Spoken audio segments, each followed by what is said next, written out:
So it is 12:27 a.m., basically around midnight, and Ken Hovind got exposed.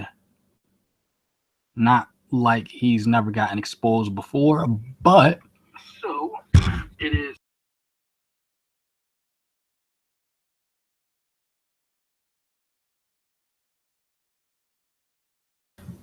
The person who exposed him was his former assistant. So this was his right hand man, the guy who he would be going around driving them from city to city, church to church, event to event. And I think supposedly he's been working with Kent for the last several years. So he's known him for a real long time. And this guy, man, he started noticing some things weren't right. A lot of fishy situations going on. And he also mentioned Kent Hovind's personality is exactly how, of course, some people have been saying his personality is when he isn't on camera, or even for that matter, when he is on camera. Um, Kent Hovind is narcissistic. He doesn't listen, of course. I mean, if he would listen, he would actually at least try to attempt to understand how evolution works, but that's a whole nother subject. And he even went on to say Kent is a fraud and a huckster, which is just like, duh. But yeah, people need to know. When I was a younger creationist, um, I always thought to myself, I said, man, Ken Hovind could be a salesman if he wanted to. And then when I got out of younger creationism, I said, oh, Ken Hovind is a salesman and he's pitching people younger crap. So that's pretty much how I looked at it. Hey, Mike, I'm doing good. Let me give you the link.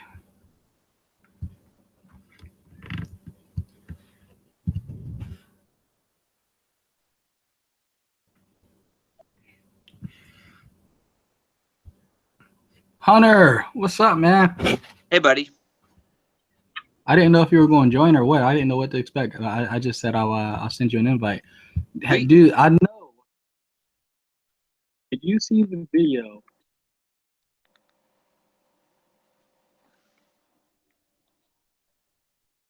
Video of what?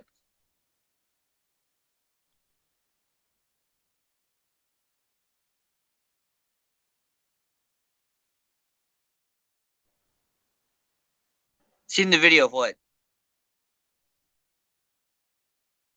Hello? Hello? Hello? Hello?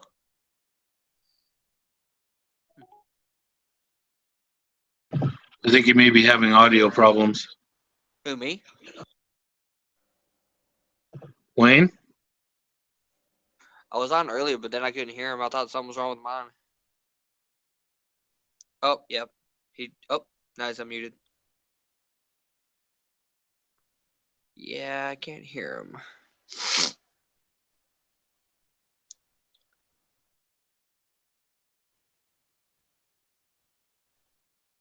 Oh, and he's gone. There's a major lag. Yeah. Mike, I'm just wondering, we've talked before, haven't we? You and I? Yeah.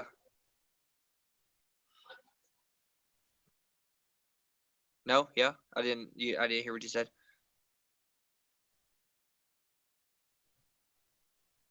I'll be back. I'm going to refresh too. Oh, okay. I'll be here.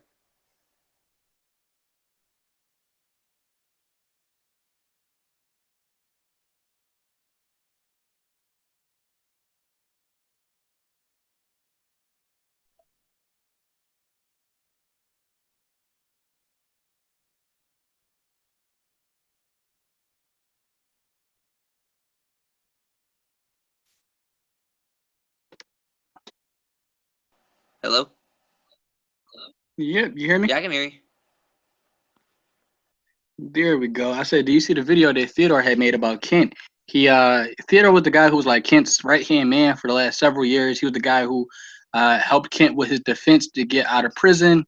he was the guy who was basically running Kent's entire ministry behind the scenes. And he came out and he's like, yeah, the guy's a huckster, he's a fraud, and this is all about money, which everybody knew this was all about money, but some people just need to know younger creationism is all about money. Although, you know what? I called Theodore this morning, so I called him, or actually, I called him yesterday. You guys hear me? Yep, I hear you. Yeah. And Steve called on Friday, right? So Steve called him, and we tried to get him in. Like I tried to get him on my channel, and Steve tried to get him on his channel, and he just doesn't want to talk to anybody right now. But my thing is, if he really did want people to know, like about Kent, why wouldn't you go on other people's channel to get this stuff out? This is synonymous to, right? Like imagine if we're living in biblical times and people are writing down the gospels, and there were people, right, who were eyewitnesses to like the life of Jesus, and they read the gospels and they're like, what are you talking about? None of this stuff even happened. I was there. This guy didn't walk on water. He never turned water into wine. What are you talking about? So this is like the same thing where we got like eyewitness testimony trying to tell us like, no, Kent Hovind isn't who you think he is.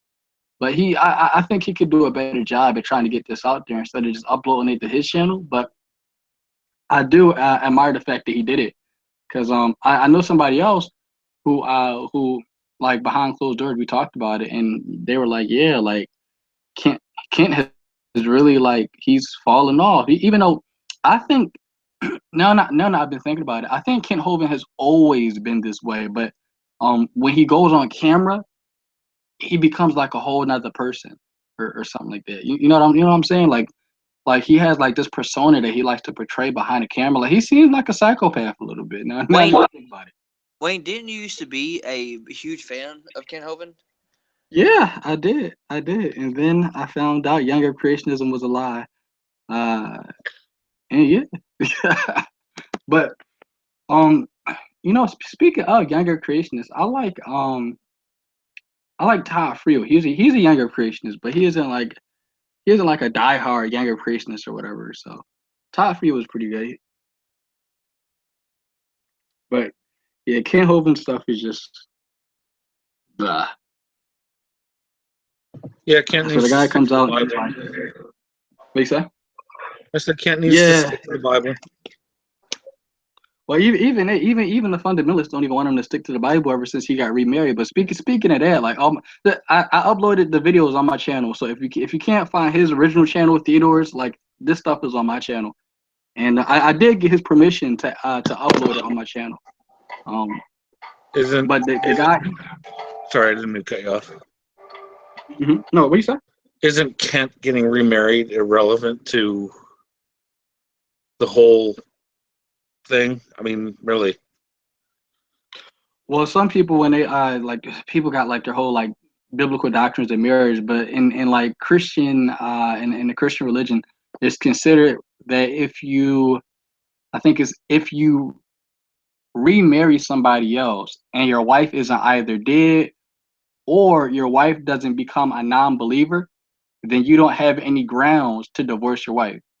So he needs to go back and win his wife back or do whatever. But my thing is the fact that he was actually planning on divorcing his wife before he like years before him and his wife actually got divorced. Like he planned this out like at least 2 years in advance. And the whole time he was in prison, he was talking with the lady, Mary Toko.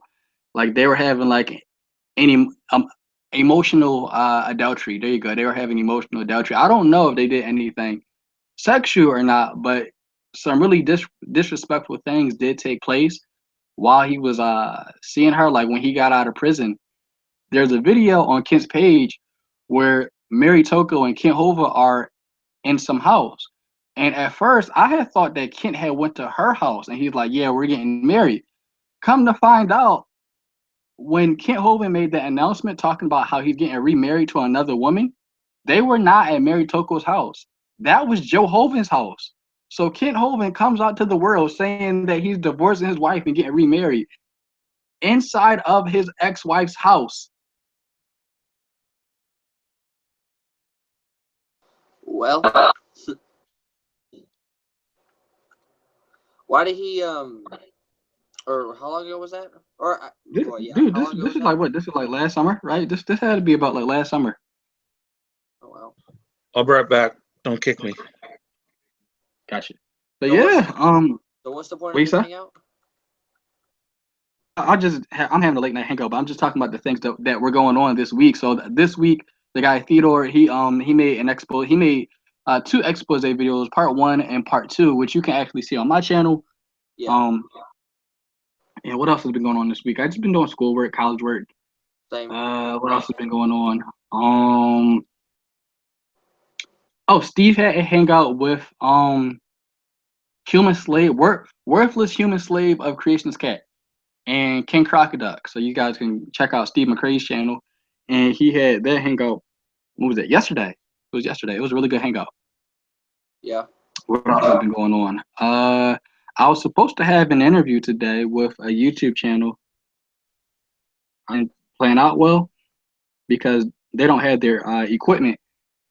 Their equipment got broken, so we got to reschedule. So I would have had an interview on a YouTube channel today, but we'll talk about that in the future.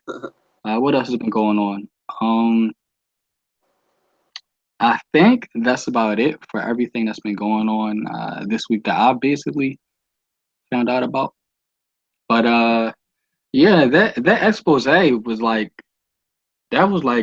a hot topic for the week, man, because I heard about like the things that were going on at Dinosaur Adventureland, right? And I've been telling people like why I went down there, and I told why I said why this is a cult, like young Earth creationism aside, like Kent Hovind is just a cult leader. Like whether you accept young Earth creationism or not, he's a cult leader, Well, and it's dangerous. every time I think of Ken Hovind, I think of Ken Ham. Like those two are pretty much they're the two leading people in your creationism, right? Right? Yeah, I was just thinking like I mean, other than them two, who else actually um from a kind of like I guess you can say like most popular like those who would be like the top five like with Ken Hovind and Ken Ham being like number one and number two. Who else would fit that? Ken Ham would probably come in. Ken Ham would be in first place. Ken Ham, he makes the most money out of all of them. Then number second will probably be Comfort. Ray Comfort has made billions of dollars off of not particularly younger creationism. So you don't really hear Ray Comfort arguing for a young Earth, but He is a believer. you do. He is a believer of it. What you say? Actually, what you know, it's funny. I'm not a young Earth creationist, but at the same time, I'm actually one of Ray Comfort's. I did the School of Biblical Evangelism under Ray Comfort, and I mean, other than Right, I like Ray Comfort when he's evangelizing and witnessing, but once he gets to like the age of the universe and once he starts getting into the science, he's wrong. But yeah, I mean, he really doesn't talk about that. He really just expounds on the using the Bible and how to evangelize like Jesus did. right, But, which I think he needs to stick on that. I think he does a good job at that. yeah, so I really Um, wouldn't put him up there. What I'm talking about is like the ones who really focus on young Earth creationism, like Ken Ham and Ken Hovind does. Who would be? Russ Miller, you ever heard of Russ Miller? Russ Miller's up there. I haven't. Russ Miller, who else? Oh, Ian Juby. Ian Juby, he makes a living off of this. I mean, this guy, he went on a vacation because I think he was trying to find dinosaurs, living dinosaurs. Really? Not the fossils, not living fossils. He was actually trying to find real walking, stalking dinosaurs. So Yeah, but Ian I don't know. Juby's more of a how can I put this? He I'm not really sure how to put this into words. He reinforces people that already believe. He's not really looking for new converts to young Earth creationism. So I don't know. I wouldn't. He doesn't really speak out Eric against. Hovind he's on that list too, but I Yeah, think Eric Hovind Hovind. does a terrible job at even trying to convince people. I mean, he's Yeah. not like his dad. He's a train wreck, man. at least when it comes to evolution and creation versus creationism, he's a train wreck. So, Yeah. But I will say between Eric and his dad, Eric actually. So now I got the full picture. What happened was because Kent Hovind lied about his son. Like that's disgusting. He lied about what his son did to his ministry and for his ministry. Because what had happened was it was about a year ago, right? Well, Ken Hovind he's been out of jail for like what 2 years now, something like that. About a year ago, Kent comes out and he's like, yeah, when I came out of prison, I had absolutely nothing, and my family conspired against me. And Eric Hovind, he says Eric bought the ministry.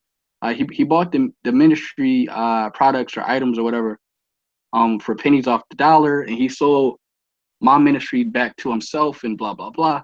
But what really happened was Eric went out and he made his own separate ministry, and he built his own ministry up legally. So Eric actually has a legal 501c3. When Kent, he didn't have any paperwork even accounting for like his taxes, but at the same time, he had employees, and the government knows he had employees because he had a clock-in puncher. So people would punch in as if they were at work, and they weren't recording their taxes to the government, and so cool. And so he goes and he says, "Oh yeah, Eric tried to steal my ministry from me, and blah blah blah." And when I got the other half of the story, it didn't really shock me, but it's just like, wow, like you really lied about your own son so you could get donations. Because the whole reason why he was telling his followers this was because he was saying, I don't have any money, my son stole all my money from me, so you need to donate. Mm-hmm. Then come to find out, the donations that go to the ministry, Kent uses that money and he spends it on like ATVs and cars, and like whenever he gets money, he just blows it. And so that's why he always has to keep on begging for money. He always needs money. Are we talking about now, or are we talking about before he went into prison? Well, yeah, this is now. Because I guess what was happening back then was because he was a lot more popular. He was getting, oh my gosh, he was getting thousands of dollars. So he could go and spend the money up or whatever, spend as much money as he wanted in a few days, and he would still have enough. But now his followers have dwindled. Like if you saw him, he tried to preach at like some college a couple of days ago, and barely anybody showed up. So it's not evening out when he does take out the funds and spend it. It's not like it used to be where he had more than enough. So Well, wait a minute. He's got over 63,000 subscribers on his channel. So I mean, he yeah, is. but I don't think that real many. popular. Yeah, I don't think that many people donate though. Oh, I see people donating all the time on there, saying how they can, asking how they can. I mean, I don't know if they follow through, but asking if they can donate, and I mean, I don't know. It's. I think he is, I think he has supporters. Yeah, he does. But from what Theodore said, he blows every penny he gets. So and like, oh my gosh, like he was just telling his story, and like I wouldn't be surprised if Theodore did become an atheist, and I wouldn't blame him because people like Kent Hovind are abusers. Not even because of his younger creationism. Like that aside, like he's just a bad person. Mm. Is that what we were? Is that what this hangout is about? It's just about like young Earth creationism and all that. Well, no, that was just what happened like throughout the week. But It just came up. younger creationism is just wrong. Yeah, it just came up. But what else has been going on throughout the week? I don't think Steve bought the astrophysicist person he was supposed to talk to on his channel this week. I think that's or did he? I don't know. I don't remember. Did you see his? Did you see his last hangout with the intelligent design thing? Apparently, there was something going on with that. Nah. Well, the last thing I saw Steve's, like the last one I really watched was when he had King Crocodile in there. Then he had Human Slave of Creation's Cat, and I think he had like one other person. I got you. Hey Hunter, you asked me if we talked before. Yes, we have. I actually did I actually had a discussion with you about. I think was it. I can't remember if it was about the existence of God or evolution versus creationism. I can't remember. Yeah, But actually, it was a long time ago, wasn't it? Yeah, it was. Okay, I was wondering if that was you or not because now remembering you're the whole reason why I know everybody that I know now on Google Hangouts. Me? Wow. Yeah, Mike. Well, I'm saying Mike is. Because literally, what happened was me and this guy named Rick, we literally went out to see like if we could get like skeptics or atheists or anybody of different belief system, and literally, this was what we were doing at the time. We were literally going out and debating them, and so Mike was like, "Yeah, I got this guy." You were talking about Steve, who would like to talk about like evolution or whatever, and I was like, "Well, we talk about really anything, but sure, that's fine." And I remember Rick, he got real mad at Steve, saying like how he didn't know, or Steve was telling him he doesn't know what he's talking about, but he said that I did because I actually like Yeah, I gave, remember. and then he said you're a jackass and took Steve off, and Yeah, I then remember. all that was left on there was you, and we stayed in touch about us staying in touch. I stayed in touch with everybody else, and next thing you know, I'm a moderator for the GDC community. I remember that discussion with when Steve came on, and it didn't end amicably. It didn't end the way I even talked to Rick afterwards. I was like, was that really necessary? And it was like, he's not gonna have somebody come onto his channel and disrespect him like that. And I was like, but did you like me? I'm totally against cussing, and it's just like from like a Christian standpoint, I don't think it's biblical to do so.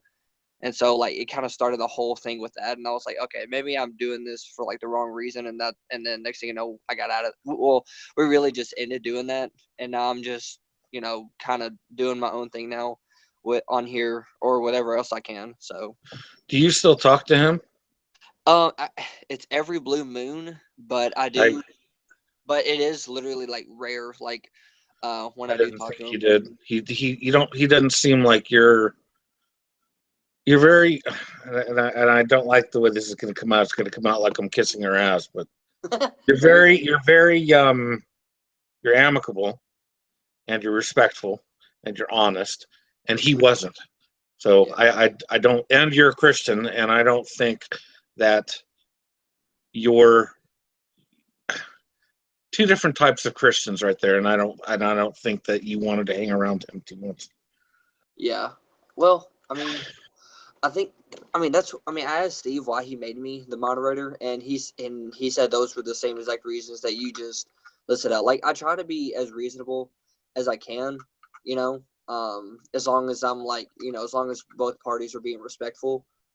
And also, I try to be as, rational as I can without trying to sound like I'm just just head full of hot air, and kind of like one of those who don't want to listen to anything. I'm really big on seeking what is true, so therefore like I'm literally open to listening to what anybody has to say, and if I don't know for sure, I'll take in what you have to say and look more into it. So, and that's just how it kind of like how I've always been ever since I like became like a Christian. I became like kind of open minded and respectful because not everybody believes the same thing, but at the same time we're all still human. So Did you? Sorry, I didn't mean to cut you off. no, you're good. I was done. Oh, did you say that you are not a young Earth creationist? No, I'm not. Okay. And you know what's funny? When I was talking to Rick and everything, I was, but then I started actually questioning him about it, and he thought I was being or I just believe what I wanted to believe. And I told him straight, I was like, bro, like I'm right, like I have no problem with like younger creationism and everything. I'm just trying to find out what truth is, and I was just giving him like the arguments for it, the science behind it, how the Bible looks at it, and everything, and just like it just seemed like there was a lot of biasness there, which I don't like it when somebody isn't like I said open, and they're just biased, and they just be like, oh, you're wrong, but never providing like anything for it. Yep. Yeah. And that's just kind of like how I've always been. So, and that's even from like not Christian and non-Christian. I've got it from both, so it's not like I'm hating on my own people, or I'm being prejudiced against people who aren't the same belief as me, because I mean I have like friends of all sorts of different beliefs. It's just I respect those who give respect, pretty much. Well, like Wayne, I think that if you consider yourself an honest person and you take an honest look at creationism and evolution, you will not believe a word of what you won't accept creationism at all. So I think that's, if you're an honest person, you're not a creationist. So I think, you and Wayne are similar in that way. I had a point, now I can't remember what it was. I'm sorry. No, it's okay. I was gonna ask though, like, because when people say, "Oh gosh, sorry," uh, when people say creationist, um, do you mean just young Earth creationists? Because you also have old Earth creationists too, which technically that But is creationism. yeah, yeah. When I say creationist, I mean young Earth. Okay. Old Earth creationists are. I mean, I have absolutely no problem with old Earth. So I, Yeah, when I say creationist, I mean young Earth. I got you. I just wanted to be sure. That way, it's like it's not like you're just hating on the other guys who just trying to figure out stuff as well. So I know both you and Wayne are old Earth, old Yeah. Earthers. Hey, you know what's funny? I actually just found out about a new theory that's called like the gap theory. I don't know if y'all ever heard of Yeah, that. I've heard of it. I'm not sure So what it is though. yeah, gap theory is somewhat correct. And I say somewhat because they say in between the gap between Genesis 1 and Genesis 2, they say God was stretching out the heavens, which the heavens are still stretching out today. Yeah. But but besides that, they say in Genesis 1 and Genesis 2, that's where they would put the dinosaurs or something like that, which one that doesn't match up with like biblical history if you want to take it like straight from the Bible, but it also doesn't match up with natural history because from Genesis 1 to Genesis 2, you have like the beginning of the universe, you have like stars forming and galaxies forming and planets forming, and the Earth is a water world. So we know at one point like the Earth was just filled with like nothing but water until you get like plate tectonics and stuff like that.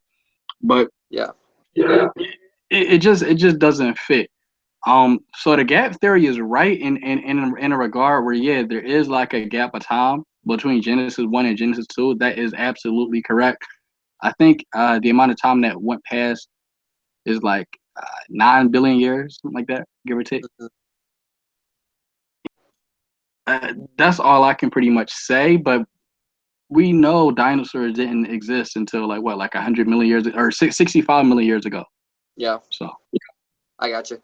I was just wondering because like I just recently ran into it and I don't know that much about it, so just wondering.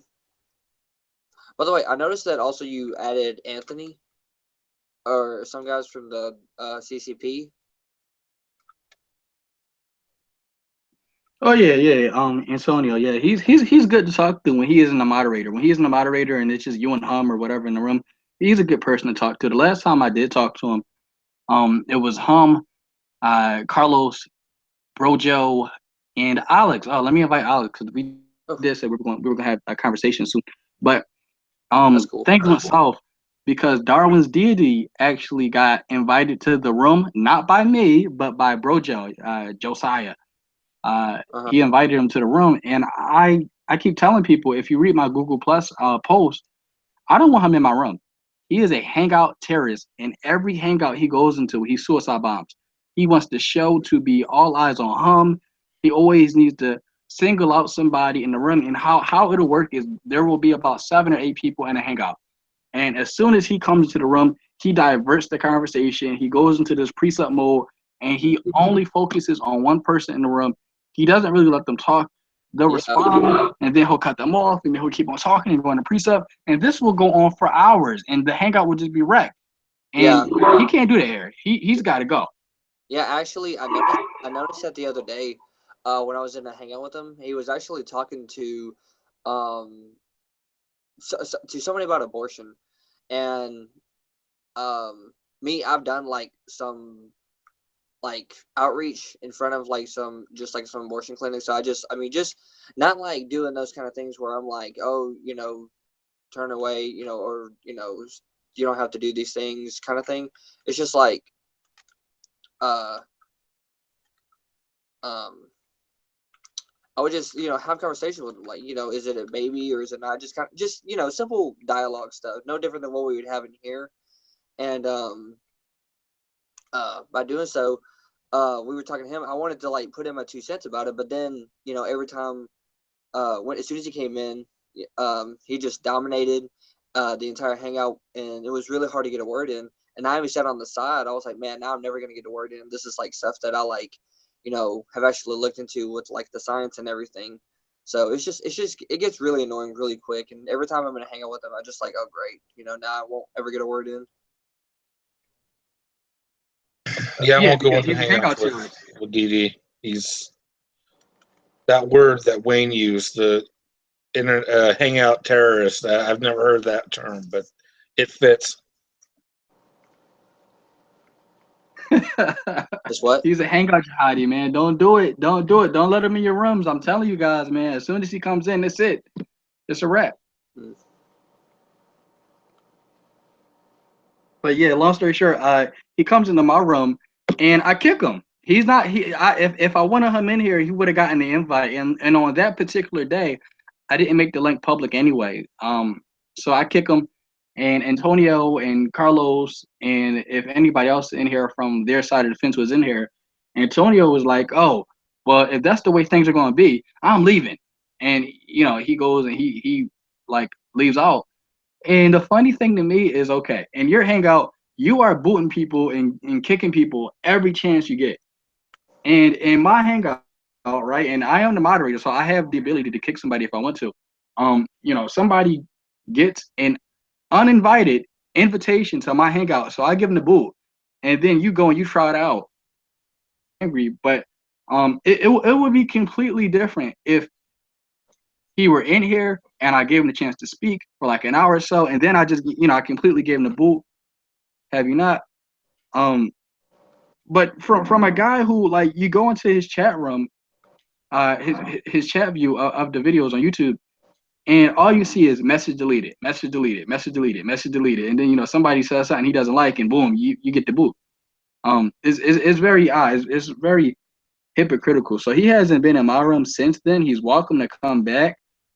But I'm telling you now, Darwin's deity is not invited in my room. I don't want to talk to the guy. Every conversation with him gets nowhere. He doesn't actually want to win souls, which makes me believe that he is not a Christian. He is the main proponent of calling every Christian that's a real Christian not a Christian. Fiona isn't a Christian because she's a Catholic.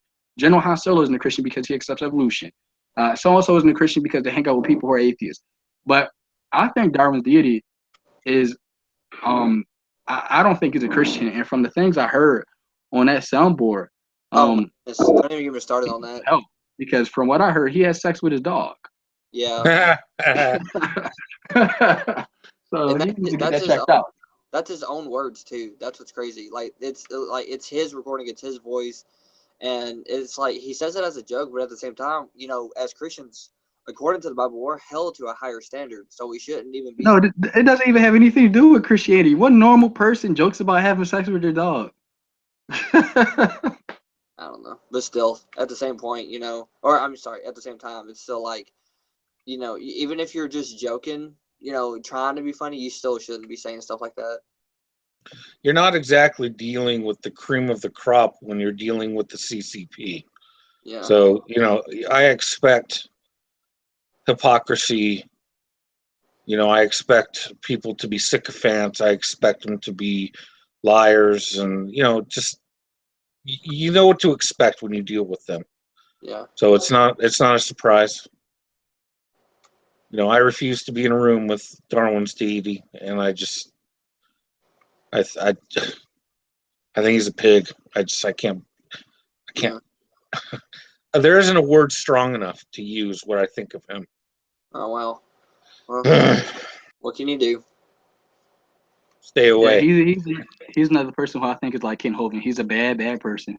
That's all I can even say. Hey Jacob, how you doing, man? How are you? Oh my gosh, I can hear you. Oh my gosh. Hey, Han Solo. General, what's up, man? Taking a break from the Rebel Alliance. Look at that. The war against the Empire. Yeah, I'm still smuggling a lot of stuff. There you go. Yeah. General, we were just talking about your favorite person in the whole wide world from Power Talk. Johnny. No, oh yeah, oh my gosh, Johnny, I forgot all about him. He is back crack crazy, man. He needs help. Other person. Oh, wait. No, we were talking about DD, Darwin's deity, Oh, the yeah. hangout party on the block. Fun times with him, fun times with him. But General, did you check out the video? Well, I put a new one up today, but Theodore came out and he exposed Kent. And you know the Hovenites are going to be coming for him, man. Yeah, we need to support him. I want you to, because you're good at that. You know, to email him or contact him and Yeah, dude, I figure called out him today, or I'm sorry, yesterday, because it's a new day. It's 1:03 here. I called him yesterday. He doesn't want to be on anybody's channel as of yet. He has a lot of stuff going on because you know he lost a lot of his clients when he was working with Kent. Like Kent is a control freak. He tells the guy, he says, "Look, I know you have other clients. I know you build up other people's businesses, but I want you to work for me, and only for me." And you can hear the recording where Theodore was like, "No." Like I have other stuff to do. I have other priorities in line, and I can't devote all my time to your cult. Even though he didn't say that, but he should have said that because Dinosaur Adventureland is a cult. I'd really be shocked if people could freely leave or something like that. Like I wouldn't be shocked if people were being held there against their will. Like I wouldn't be. Kentville. That's what we're calling it. Kentville or Hoventown. I was laughing so much when because I saw the whole thing. It was, to be honest, it was a bit difficult to listen through it. Because you're expecting like a structured, expose. Because Theodore was so emotional that he was so sporadic. But I was really finding it so funny when he explained how Ken didn't hire professional builders, so we're working for him for free. They built those shacks, but they put the material on the wrong side, so it's going to get mold in like a year or two. And right. So, I was just finding that so Ken funny. promotes himself as some guy who's like he's a self-taught construction worker, and he can do this and do that, and like this is the fruit of younger creationism. Like when you're young, well, sorry to say, well, this doesn't have to necessarily be true, but it seems like with younger creationists, like even in the things they're supposed to be trained in, right? Like they even look at that stuff backwards. Like if you're an engineer but you don't know anything about engineering, like I don't know. Like this is kind of like I don't know. I'll be right back. Remember Wayne, how I was saying that I had a feeling that Kent and Mary were cheating, committing adultery. Well, Kent actually, because Mary was already divorced. There you go. Theodore came out with it.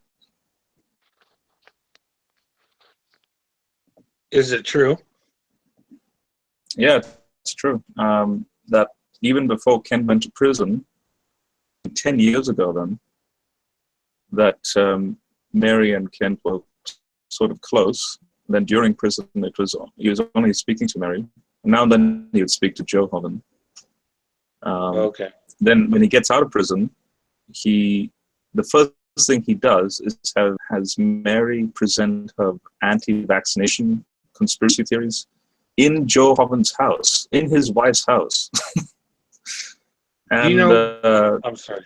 Let me cut you off. No, go ahead. Go ahead. Yeah. Oh, I just was curious. Do you know anything about his wife? I mean, is she just as batshit insane as he is? Who, Mary? Yeah. Oh yeah. So that's the interesting thing. So Theodore. So we're basing this on the testimony of Theodore. What he said. So Theodore said, found it interesting that Eric Hovind and his mother, they were actually more more, rational, because, and they realized that, hang on a second, their father, I mean, it is sad. It's a very sad story, but their father just came in from jail, and he wants to immediately go back to doing illegal things, literally. And Joe Hovan was asking Kent to, hey, let's focus on our marriage. Let's focus on family stuff. Never mind all this, creation of evangelism. Let's just try and repair ourselves. The first thing Kent starts to do is get back to do, what he used to do, and do it illegally again. Obviously, there's friction there. So Kent, this is the subtleness of this is evil. Let's put it this way: it is evil. He actually didn't care about his family. All he cared about was this new idol, which is this creation evangelism thing. And obviously, he wants a female aid. To also be crude. I'm pretty sure it's also to do with, desires. So, but Mary Toko, yeah. Let me tell you something. Let me tell you something about that. Okay.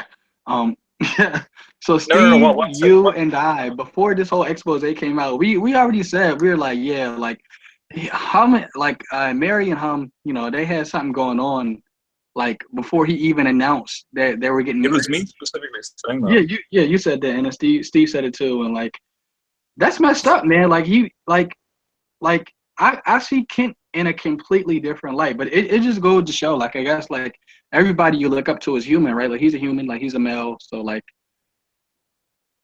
yeah, man, it's sad. And, like, I'm not, like, laughing at him or anything because it's not funny, but he needs to really, like, look in the mirror and make some changes, man.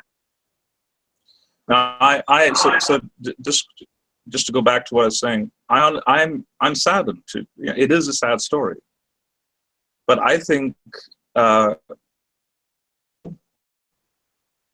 a quote-unquote mistress, as another witness put it that way, this ministry of his, and Joe Hovan and Eric Hovan knew that this was going to lead them back into jail, literally, the way they're going on about it. Continue. Now this is evil. This is the subtle thing he did. He continued to pursue it because he knew that will drive them away and hence force Joe Hovan to do the divorce. He's not divorcing her. In a very roundabout way, he's causing her in a reluctant way to divorce him so that she can protect herself, which is, you have to protect yourself because what he's doing is illegal. And then he uses that as an excuse to then marry. And but then he twists it. Like in one of his videos, when he opens up about, oh, I'm going to marry Mary, the picture that's painted, that as if he was trying to secure the marriage, and then all these Hovan followers, makes my blood boil, because in one of the comments on YouTube, which has reached like 50 likes, supporting Kent's remarriage to Mary, the guy says, oh, it's okay to remarry because she being Joe, she was an unbeliever. And Theodore was like, in his testimony video, I knew, this is a couple of months ago, I knew that Joe was not an unbeliever. Excuse that if an unbeliever leaves you, then it's all right to remarry. But Theodore then confirmed my conjecture, like in a conjecture that, yeah, she's not an unbeliever. She is definitely a believer. So it is sick. It is a cult. It is definitely a cult. The entire compound is one gigantic cult. Yeah. I would take one step farther though, and I would say younger creationism as a whole is a cult, unbeknowingly. Because like even when I changed my mind, I didn't accept evolution yet. I really honestly didn't even accept the age of the Earth. I just knew that like it had to be older than 6,000 years old. So I'm asking questions, and I'm like, I'm not really sure if this is true. And I actually still have the letter that was written to me, the email that was written to me, where I got kicked out of. It was Creation. I think it was Creation Alliance. I gotta find a letter in my drive. It was like Creation Alliance or something like that. They sent me an email and they're like, "Yeah, you gotta go. You gotta get out the group because you've breached our statement of faith." Because I don't know if you guys know this or not, but and a lot of like these younger creationist groups like Answers in Genesis, ICR, they have statements of faith where they cannot change their mind when it comes to the evidence. So if you try and convince them using scientific data and evidence to try and confirm or validate that, hey, the universe is a lot older than what you think, they can't change their minds even if they wanted to. They'll lose everything. They'll lose their job. They'll lose their respect in the community, and get slandered. So I got one of those emails, and that is a cult-like mentality where they have this us versus them mentality. Like they're right and the whole entire world is wrong. Like this is what cults do. They try and make everybody else seem crazy, and they don't want you getting any information from outside sources. That's why when you go to like AIG or ICR, they say, oh, don't look at the secular data because the secular data is manipulated. You can only trust our data, and everybody else is wrong. And it speaks volumes. It speaks volumes to the entire idea of young Earth creationism. So, I mean, that statement of faith right there, it speaks volumes of the entire idea of creationism. right. I'm actually about to pull up the drive. I'm about to pull up the letter or the email from my drive so I can show you guys. Because the one thing Theodore should have done in his first video, I know he did this like in his second video, he should have actually pulled up the evidence, like the email. The emails pose as like, circumstantial evidence that, yeah, like, Kent Hovind, he was emailing this person and that person. And Kent doesn't know that much about technology nowadays. So he's bound to like mess up in his scams and stuff now because the technology is so above him. But I think he should. He said he's gonna make more videos like showing like what happened and stuff. But my biggest thing was like people were donating him money, and he was spending the money on like just like stuff like ATVs and cars and like stuff that was just like irrelevant. And Theodore said that some people had donated him money because he said he needed to raise some money because what was it? It was some little girl had gotten sick or something like that. And he took out most of the money for the girls fund for himself, and then he sent her like $200. That's believable.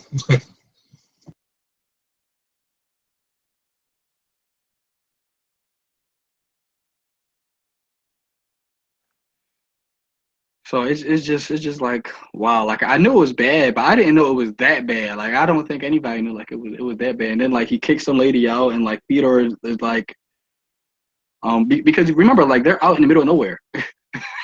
So he kicks some lady out, and Theodore is the only one that's helping her.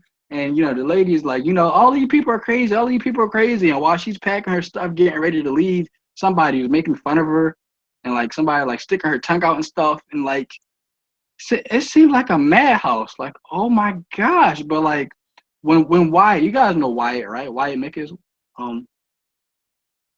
Yeah, Wyatt. Yeah. down there to Wyatt went down there to visit Kent. And I remember Kent turned the camera around because usually when he starts these videos, you can't really tell what the room is like. And it was so creepy when he turned the camera around and everybody is sitting or they're sitting at these desks. And like the desks are like the same type of desk you would find in like a schoolroom, and like it looked like he was in a classroom reprogramming them. Like it was like imagine like just grown men sitting at these child-sized desks. It was scary. Yeah.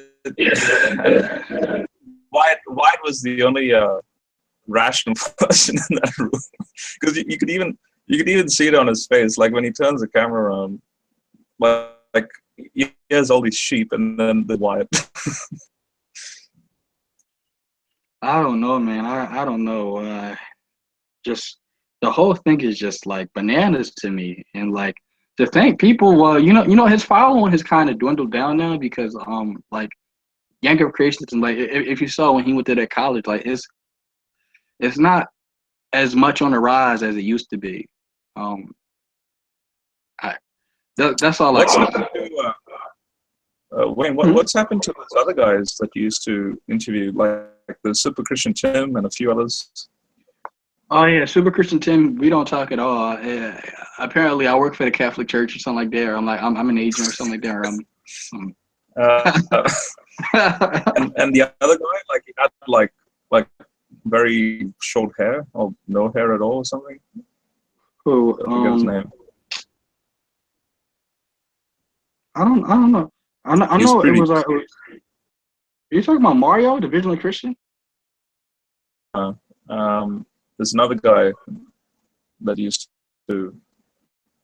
Mm-hmm. So I know the Super Christian Tim. There's another guy, and obviously, well, have you spoken to Mario? Like, or has he still ignored you?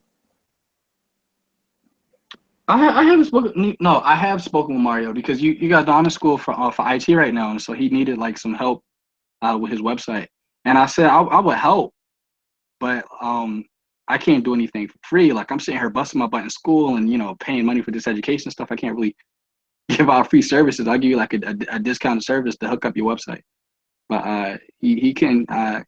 He couldn't do it right then because he already spent a lot of money doing something else. So that we didn't talk about anything about like theology, but I gave him some tips for his website that he has up.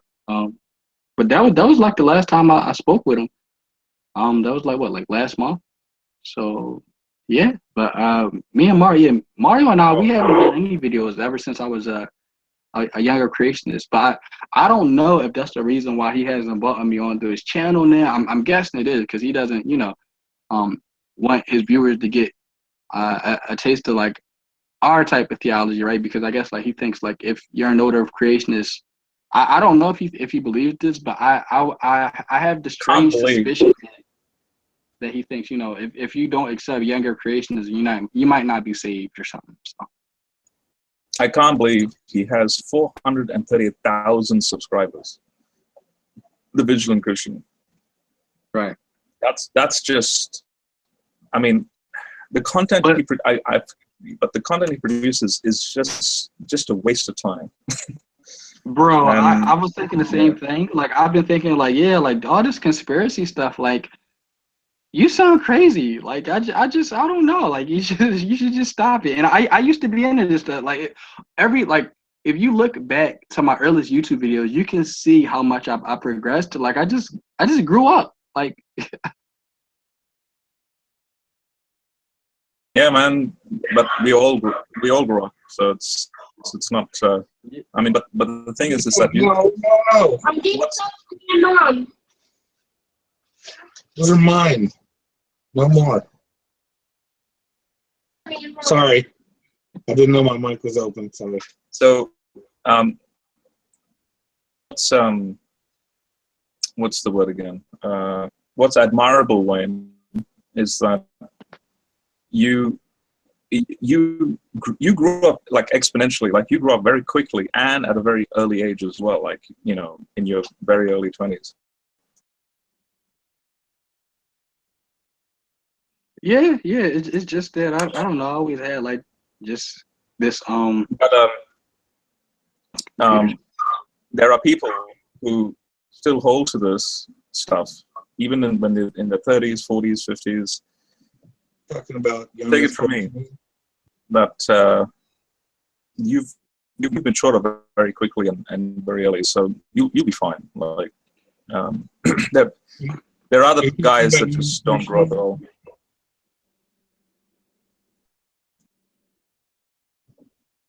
He muted. I don't know if my mic's breaking up, but yeah. Yeah, you might want to refresh.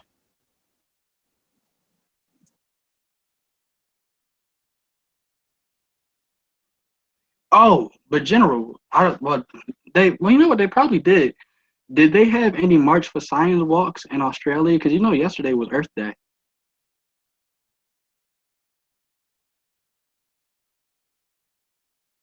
What walks?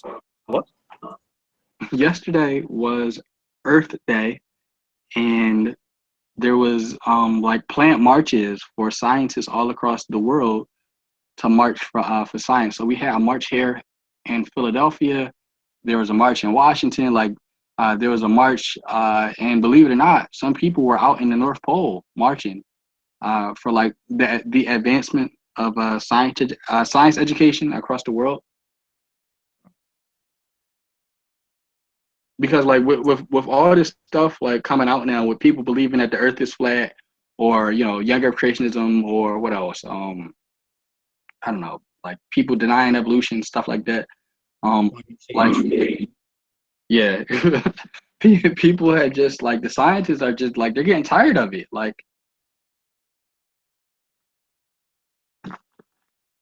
so, I don't know if they had like a march where you're at, but I was thinking they probably did. They probably had a march in Australia. You just didn't know about it.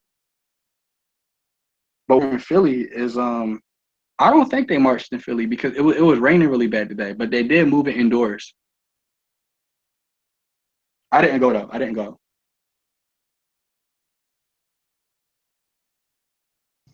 Yeah, we need that even more than ever. Our own government is anti-science. I mean, look at Yeah, some of Mike the. Pence comes out and he's like, "Yeah, evolution is just a theory." And then Donald Trump, there's a video of him saying, "If I spray Lysol in my house, you can't tell me that's going to affect the atmosphere. I don't believe that." And I'm just like, Trump, like, oh boy. Not just ignorant to science or science illiterate, but anti-science. Right, there you go. Anti-science. That's a. I mean, they are When I think so. staunch anti-climate change. You. Oh, you're breaking up. I am.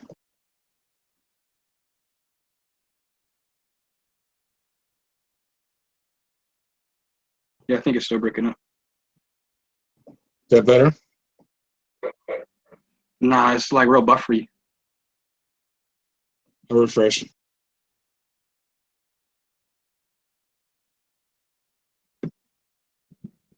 General, look at the comments on the video though. So General put Yeah, in man. the side chat. I'm just seeing it now. Like it's So you reached see the comments like 37,000 views.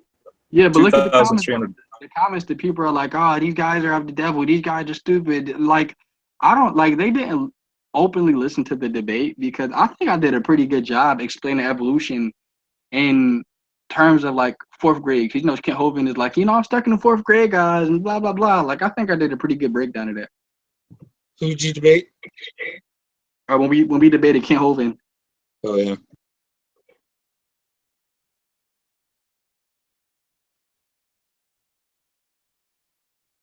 I think we did good on that with that debate.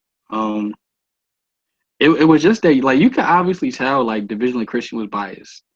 That was the only thing like that was bad because at the end of our debate, after we did all that work of tearing down like strongholds and trying to get people to understand like you can be religious, you can be a Christian, and you can accept the scientific evidence.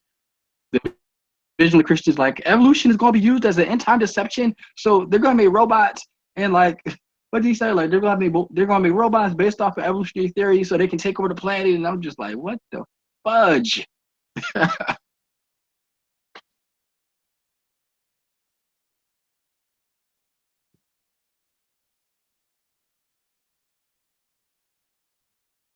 Sometimes I'm wondering, man. I wonder about some of these YouTubers, man. I don't know, man. It's not good. It's not good. You have an adoring fan in the live chat. Let me see.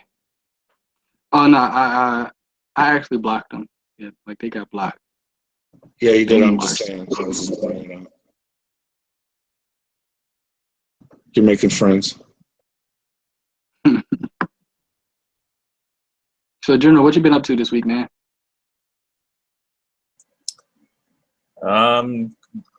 Getting back into the gym and working out, and so I'm just I need energy, man. How about you, Hunter? What you been up to, bro? Well, What? I got me a new job. I made Dean's List again. Hunter, Hey. you're sneaky.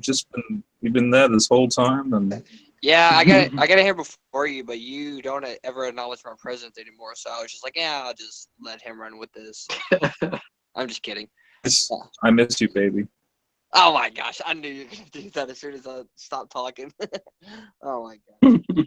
Anyways, so I got a job doing construction now. I'm part of demolition, so I get to break stuff for a living now, which is awesome.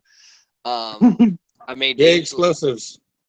Nah, just sledgehammer stuff. Oh, that's not fun. Yeah, it's a workout. It's all right. I played with explosives in the military, so Yeah, well, you know what's funny though? I enjoyed it. I discovered a new, I scientifically discovered a new thing in the universe, and it's my abs. I did not know I had them until I started working. So, but not only that, no, I'm just joking. I had abs before. But actually, I used to do mixed martial arts, and I found this really cool boxing gym out in the city where I live. So I think I may do that for the summer and do boxing again. So yep. Oh, and I don't know if y'all seen the pictures or not, but I'm kind of, seeking out a special someone that I met here in college now. So, and that's going pretty well. What's his name? Her name is Michaela. That's what's going on. Hey, listen, Hunter, I don't judge, man. I don't judge, brother. Oh my gosh. But yeah, so that's what's going on with me. Pretty cool. I'm loving it. Okay, we'll call him her. So you got to tell her, Hunter. Just for you, Hunter. You got to tell her, Hunter, you want 8 kids. Dude, And we've already talked about that. She wants like no joke 4 or 5 because she has a big family herself. How many kids do you want? Well, have you ever seen 19 kids and counting? Oh my gosh, heck, never. So Already talking about kids, huh? we're just we've known each other for a whole year now, and we're just kind of like getting serious. So I just wanted to like kind of lay down a equal balance foundation for us both. I'm trying to be smart about it. Trying to be mature. I'm trying to grow up for once in my life. oh, Hunter, what are you going to do when you get out of college? Like, what's your game plan, man? Go to school again and get my master's. What are you going to school for? Biblical studies. So, and then I'll be going for my master's and my doctorate afterwards in Christian apologetics. I was thinking about doing something like that, but my dad wasn't having it. My dad said you either go to school for computers or you go to school for trades. So Yeah, now it's just what I'm passionate in. I'm just really strong in my belief, and I figured, might as well, better myself at it. So I just, why not? If it's something you love to do. I don't think anybody Dr. Hunter. Do what? I said Dr. Hunter. Hey, I mean, yeah, I'm working on it. That's why I'm trying to stay on the dean's list the entire time I'm here, because I gotta have at least a 3.0 GPA just to get my master's, and then I gotta keep a 3-point GPA for that to get my to go and get my doctorate. So it's gonna take a lot of work. Oh, look who came to the room, Dalton Thomas. Ironic. Hey, what's up, guys? Hey. How's your guys' day? Yeah, Wayne, just in the side chat, I hope my mic's not breaking, but see how Paul says, I'm not inferior to those who call themselves the super apostles. Oh, okay. The super Christian, yeah. I just find that it just came to mind that we have false Christians in Paul's day. I'm not saying he's a false Christian. I'm just saying, Christians who made that title. Oh, okay. Super. Do you realize that it's the same thing? It's that's ironic. Yeah. Hey, Wayne, do you notice my picture? Yeah, it's Right. I I found out. Jesus. Well, no. This is the doubting Thomas picture. Remember, because he touches the wound. Because he doubts. So, and actually, Right. it's creepy because it actually matches my agnostic view. Right. you're Dalton Thomas. Yeah. I believe that there's a beginning, but I don't know for sure if it's the Christian God. But actually, the irony is, I believe that Jesus was real, but I refute the supernatural death. That's what I refute. Doubt is healthy. Yeah. Well, I've come up with a theory. I mean, I don't think it'll probably take years for me to come up, like, to actually like work out, and it's a crazy theory. But since I'm doubting Thomas, I figured it's appropriate. And no. Put it to the test, man. Put it to the test. right. Well, I mean, I'm not going to go into detail, but I'll let you guys' minds like kind of run wild with it if you want. And you can say I'm crazy. I don't care. It's fine. But my theory Go ahead. So my theory is in the Gospel of John, Jesus is actually saved by God, and he's actually rescued by Joseph of Arimathea. All right, kick him. Nah, I'm playing. No, it's fine. That's just this is theory, and I guess the cool thing about it is I'm thinking about it from a literary standard perspective of how John has to adhere to the truth, because John isn't an eyewitness, right? And so if John isn't an eyewitness, nothing he's writing about is really subjective. It's all people, it's all stories told to him.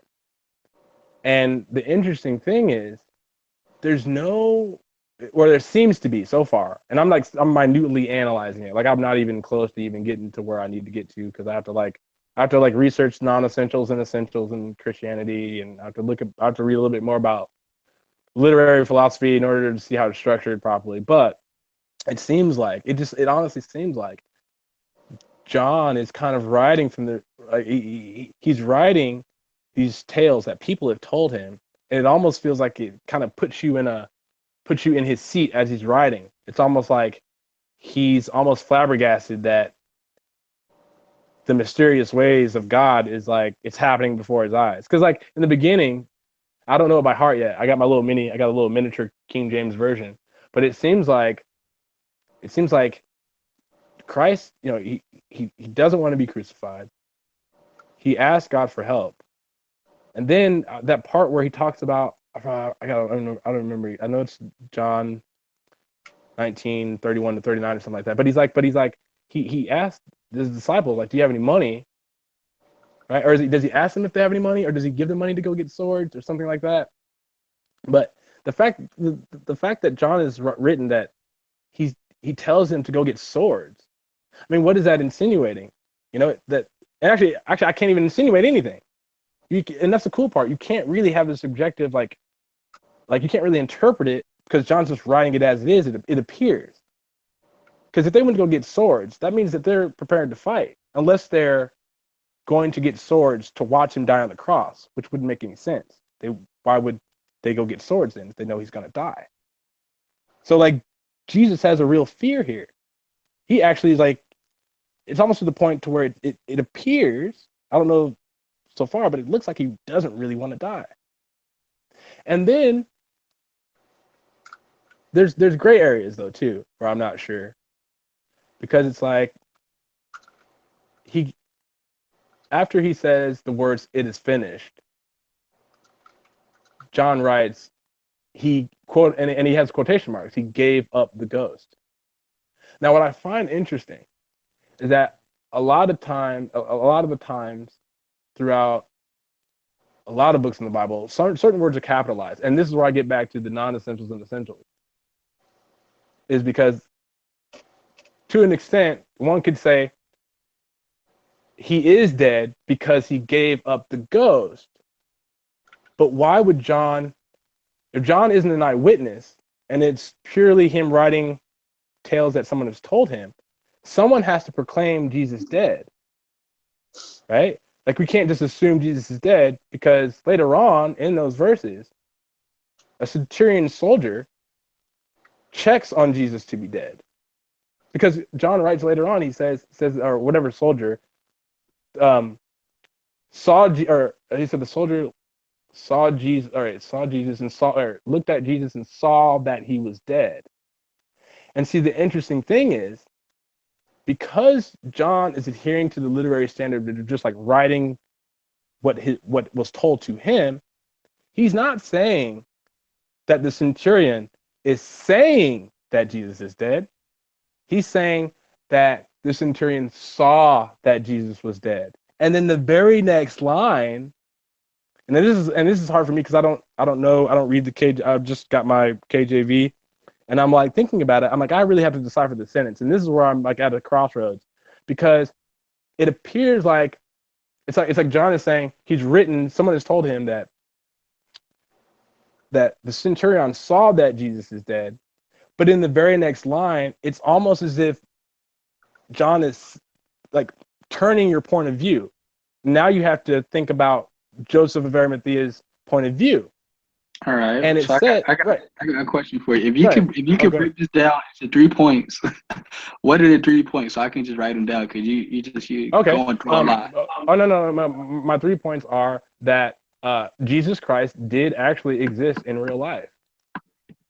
And therefore, if he exists in real life, he actually is the Son of God. And actually it proves that now, well, actually, no, it's 3 things. So it's Jesus actually did indeed live in real life in the flesh. Okay. He also is the Son of God. But my third claim is the risky one, is that he didn't die a supernatural death because Joseph of Arimathea rescued him. He didn't die a super. What do you mean he didn't die? You mean he didn't supernaturally resurrect? Well, that's the thing, because later on, I can't remember what part of it is, but okay, here's my issue. Now remember, this is only according to the Gospel of John. I'm not making any other claims for all the other Gospels, because I've only got to this one. Okay. And I don't know why I didn't start normally. I was just like, I'll look at the crucifixion accounts. That's my claim, that I don't think the supernatural death is real. I was like, let me just pick one. I picked John. So when you say Joseph of Arimathea saved him, like go into that in more detail. Like, explain that. I'm interested. Okay, actually, You got me. okay, right. So here, actually, now I have to find the verse here. So let's see. One second. It's 20. Sounds like you got a lot of shit to work out. No, I do. But it's cool. It's kind of cool, because you know what's so funny? I got inspired by getting bashed on. It's in John. To help him, it's in John 19:38. Go ahead. I'm sorry. What did you say? I'm sorry. It's in John 19. You're looking at John 19:38. Yeah. Oh, right. Hey, Okay, man, thank you so much. All I can say is keep on investigating, keep on searching, keep on finding. I mean, you remind me of myself when I was digging into younger creationism, but then I just said, you know what, this stuff just isn't true. So, nah, man, I like it, man. No, yeah. Keep on Yeah. looking. Yeah. So yeah, that's what I'm up to these days. So that's it. Yeah. And it's kind of, you know, it's funny, man. I was thinking that, like, you know how they, like, you know, they say that, or what did Jesus say? He says, many are called, but few are chosen. And then it's kind of like, I don't know. I guess that's my issue with Christianity today. I feel like people like forget about the words, like it's crazy. Like, even okay, say you're an atheist, right? And you pick up a book that had words. It had literally only only the words of Jesus Christ, only the red letters, right? It didn't have any of the other stuff. Now it'll sound jumbled in a sense, but if you just, I guess it's kind of hard to frame. But either way, I guess just what I'm saying is, if you just read Jesus' words, I mean, he's really brilliant. Like it's like a real life utopia, where it's like everybody's working together, they're all inclusive, and even if there's people who like hate you, you still are happy because you love your enemy. And like in the face of death, you're saved because you believe in the words. But the issue is like, for me, I like this Jesus character, but it seems like with Christianity, there's so many interpretations, so many like, well, I feel it's this, non-essential is this. And when you get to certain areas, and that's, I guess, why I like the Gospels, because it's like, okay, it's later on, it's after his death. Not to say that there aren't things that aren't allegorical throughout all of the Gospels. I guess for me, I'm like obviously putting a lens on the crucifixion story. But right. So, no, I just saying, yeah, so because I have it open right now. That's why I'm just interrupting you. But I have it open. Sure. So you said, generally, is John 19, and it says, so the title said Jesus is sentenced to be crucified, and I'm looking at chapter 19. Which verse is it though? I'm scrolling down, talking about Pilate. Verse 17, right? The crucifixion of Jesus. Right. So what are you trying to point out in these verses right here? Is this your point? No. See, right. So I started. Well, so I guess my point is there's no proclamation like the way John is writing this. If John, okay, so and this is my theory, and it goes back to like a keeping John honest as or it's John keeping himself honest as a writer. Like he can't. It seems like it's kind of cool. He's bound by keeping true to the literary standard without having like a subjective assertion of what people told him about the account. Because it seems like he like, I don't know how to explain it. It's like when he's writing. Okay, like for example, hold on one second. Let me find. It's a miniature version, and my site's really bad. 1 second. Okay. For example, like this part, 19 verse 37. And again, another scripture saith, they shall look on him whom they pierced. So when John writes, and again, another scripture saith, they shall look on him whom they pierced. I mean, is he referring to a different gospel? You think? No. Because no. What is he referring to? This is referring to Isaiah. What's up? This is referring to the prophecy in Isaiah. Oh, okay. This is referring back to the prophecy in Isaiah, and it's talking about how the Messiah, none of his bones will be broken, because what happened was during crucifixion, if you didn't die by a certain time, they would break your legs. So your legs were the only thing that was supporting you, and you're gasping for air, you're suffocating to death. So they would break your legs. So Exactly. But when Jesus died, to be a little bit more specific, so 36, because these things happen so that the scripture might be fulfilled, quote, none of his bones will be broken. This is from Exodus 12, verse 46, Numbers 9, verse 12, and Psalm 34, verse 20. So these are speaking about the lamb, the sacrificial lamb, the Passover lamb in the Old Testament. It says, so Exodus 12:46 says that it is to be eaten in one house, and you are not to take any of the meat outside the house, nor are you to break any of its bones. So Jesus is the lamb who was slain for our sins, and none of his bones were broken. Then when it says, on whom they pierced, that's from Zechariah 12, verse 10, where the context of Zechariah 12 is Yahweh himself says that you will look on me whom they have pierced. Well, see, this is my issue. Now you said, and just then you said, he should be slain for our sins, right?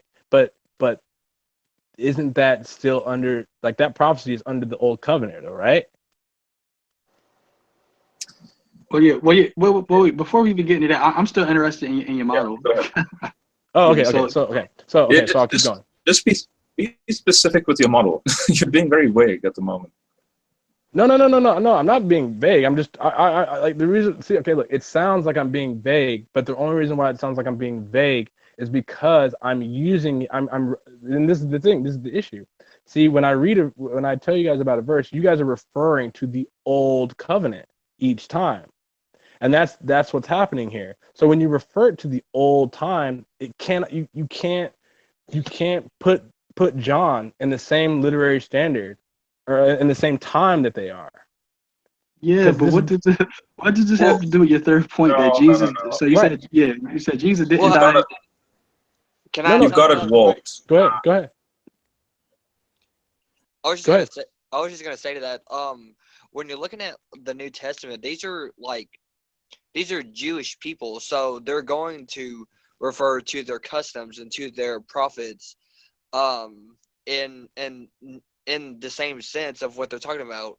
So I don't see how, like, saying, like, quoting John, you can't see it as the same thing. Actually, we can, because they're themselves are accustomed to that culture and to that kind of thinking and everything in the same exact way. Yeah. But John's not an eyewitness. I mean, he's the one that stood at the foot of the cross, and Jesus turns to him and says, "Behold, Mary, your mother." Yeah. So wait. Okay. Now, when you said because, Old Covenant, 1 second.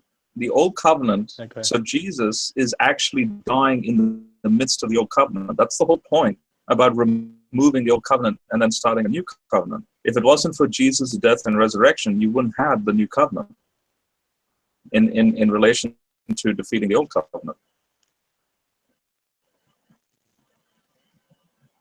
Going to peer review at the moment.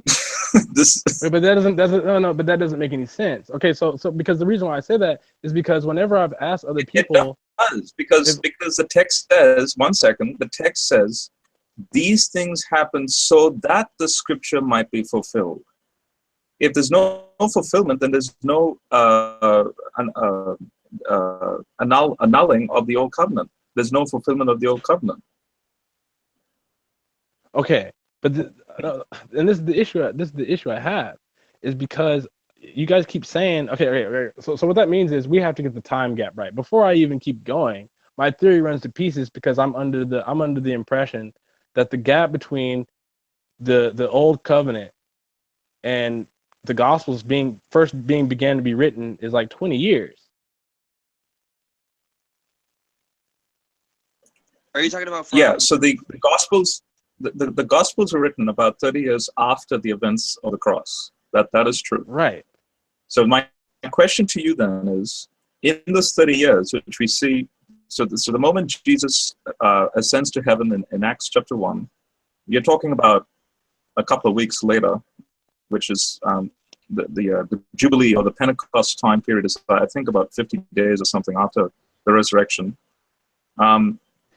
What scriptures did they use right throughout the church era, starting in Acts 2? I don't know that well. It would be the Old Testament.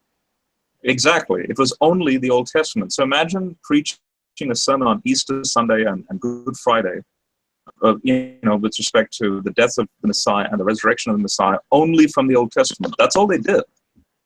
That's all they for had. 30 years. Yeah, that's all they had. For them. Wait, so isn't that an overlap then? I mean, so you're saying, are you saying like 30 years later they actually used the same Old Testament? Yeah, the Old Testament. We're using the Old Testament 2,000 years later. Yeah. No, I know that. I get the Old it. Testament. The Old Testament is a testimony to the fact that Jesus did indeed fulfill exactly what God promised in the Old Testament. The New Testament is all about the fact that the time came when they started to die out. And also, obviously, when churches grow, you have letters being sent around and so on. It's just a collection of New Testament context, like in the first century. Yeah, okay, literally. But hold on. If that's the case, then why are Jews still? Why don't they believe that he's the Messiah? Because they seem pretty staunch on why he's not. Because there's still a veil over their hearts, like what Paul says in Corinthians, that once they are explained, the cryptic message of the Messiah in the Old Testament, they immediately take on the Christian faith, and that's what's happening to Jews at the moment. There are Jews converting to Christianity. Well, I actually have a timeline of when the Old Testament, when the New Testament and everything was written. Hold on, let me share my screen. Yeah, sure. We've been talking about this for like the last 2 weeks. When was stuff written? But this is the timeline I got right now. Can you guys see my screen? Yeah, we can. Well, I can at least. Wait. No, I can't. Okay. So here we go. So here's my question. Okay, so we have life of Jesus. He dies at 33 AD, right? Right, and then Mark, the first gospel. Right. No. Mark writes his gospel. Right. So you said now when are they? Okay, so when is the first few years they're actually starting to like you have people that are holding because these guys are writing the Gospels, but as they're writing the Gospels, people are still using the Old Testament, right? Mm-hmm. So how does that not overlap? It almost seems like it seems really weird. It seems like did no one know they're writing the Gospels? What do you mean by overlap? Well, that's what I'm saying. Okay, you gotta show me the map again if you don't mind. See it? Yeah. Okay, so I guess my question is. Yeah. Okay, so he dies in 33, right? And then Mark is starting to write his gospel 45 to 50 AD. Then you have the same year Luke starts. He takes 3 years to write his. And then, let's see. Paul quotes Luke. Luke writes, wait a second.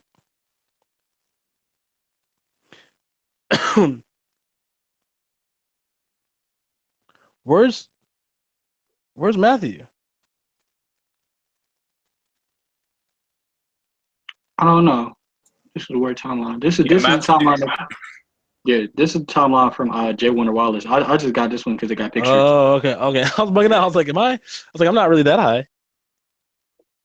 Well, okay. Well, I guess the reason why I feel that way. I don't know. I guess the reason why I'm reading it is maybe just the way I read, because I try not to. When I read anything like that's supposed to be like scripture, I guess that's because I don't know the Old Testament that well. And so when I'm reading this, I'm like thinking about just like as John's writing it. I'm not thinking about like the Old Testament because maybe obviously I don't know it as well. But okay, so and here's my question though. So when you said so it's like this. So it kind of goes like this. Is it the Tanakh, is that counted as all the Old Testament, or is that just some parts of the Old Testament? Yeah, so the Tanakh is the entire Old Testament. Okay, so if the Tanakh is the Old Testament, my issue that I have is you just said it was coded, right? Is it like it's like Jesus is prophesied, but he's not the Messiah that the Jews think that the Messiah should be, right? No, the Old Testament. You see, unfortunately, Christians, when they appeal to the Old Testament in regards to the prophecies of Jesus, they put it in a very transparent hindsight context. So we have the hindsight of going, oh, look at Isaiah 53. Oh, look, it matches the death and resurrection of the suffering servant of Yahweh. Or look at Psalm 22. It matches a crucifixion account. But the Jews will respond back and saying, hang on a second, if we were living, say, 100 years before Jesus, and we were reading those scriptures, we would have a totally radically different context and understanding of what they're talking about. And that is true. Yes, that is indeed true. The difference, though, is when we read the argumentation of for example, Paul. He actually explains that it's not in regards to trying to convert humans or try and persuade human beings to believe fulfillment and so on. God had to literally make it cryptic, and it had to be like a mosaic to hide the solution to evil, suffering, deaths, and obviously the defeat of Satan. And he says in Corinthians, he says, what? Wait, hold on. You're telling me I'll just quickly end with this. God. He says Okay. Oh, I see. You mean God had to make it cryptic so Satan wouldn't know? Because you know how in the New Testament it says if he would have known, he would have never killed Jesus on the cross. I see your point. Because he says in 1 Corinthians 2, verse 8, that if Satan knew the plan to kill Jesus, he would not have crucified the Lord of glory. Because the crucifixion of Jesus is not just about saving humans; it's a much grander cosmic, solution. And so there's a lot more going on behind the scenes than you realize. So God steers history throughout the Old Testament to not only bring about context and all that for those historical people like in Isaiah and all that.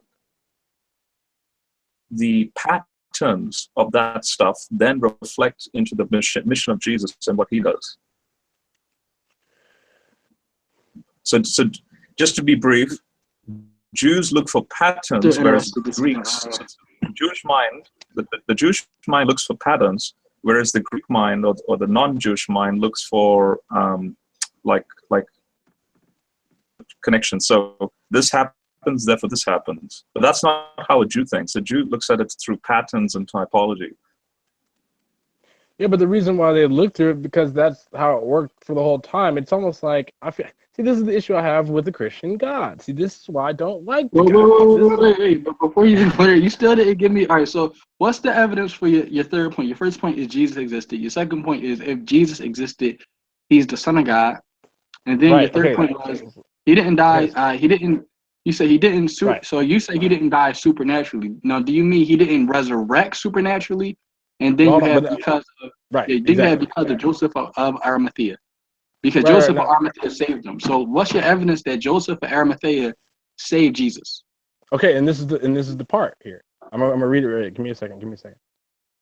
Well, and now this is like a first like few lookings at it. Now I gotta like obviously I gotta read all the shit. Now I gotta go get a new Bible now because all I have is just the miniature New Testament. Now like I almost feel Get an like I have to ESV go or back. ISV. Yeah, the I'm sorry. ESV or the ISV. They're really good versions. I think I have what are the abbreviations for it? Which one is which?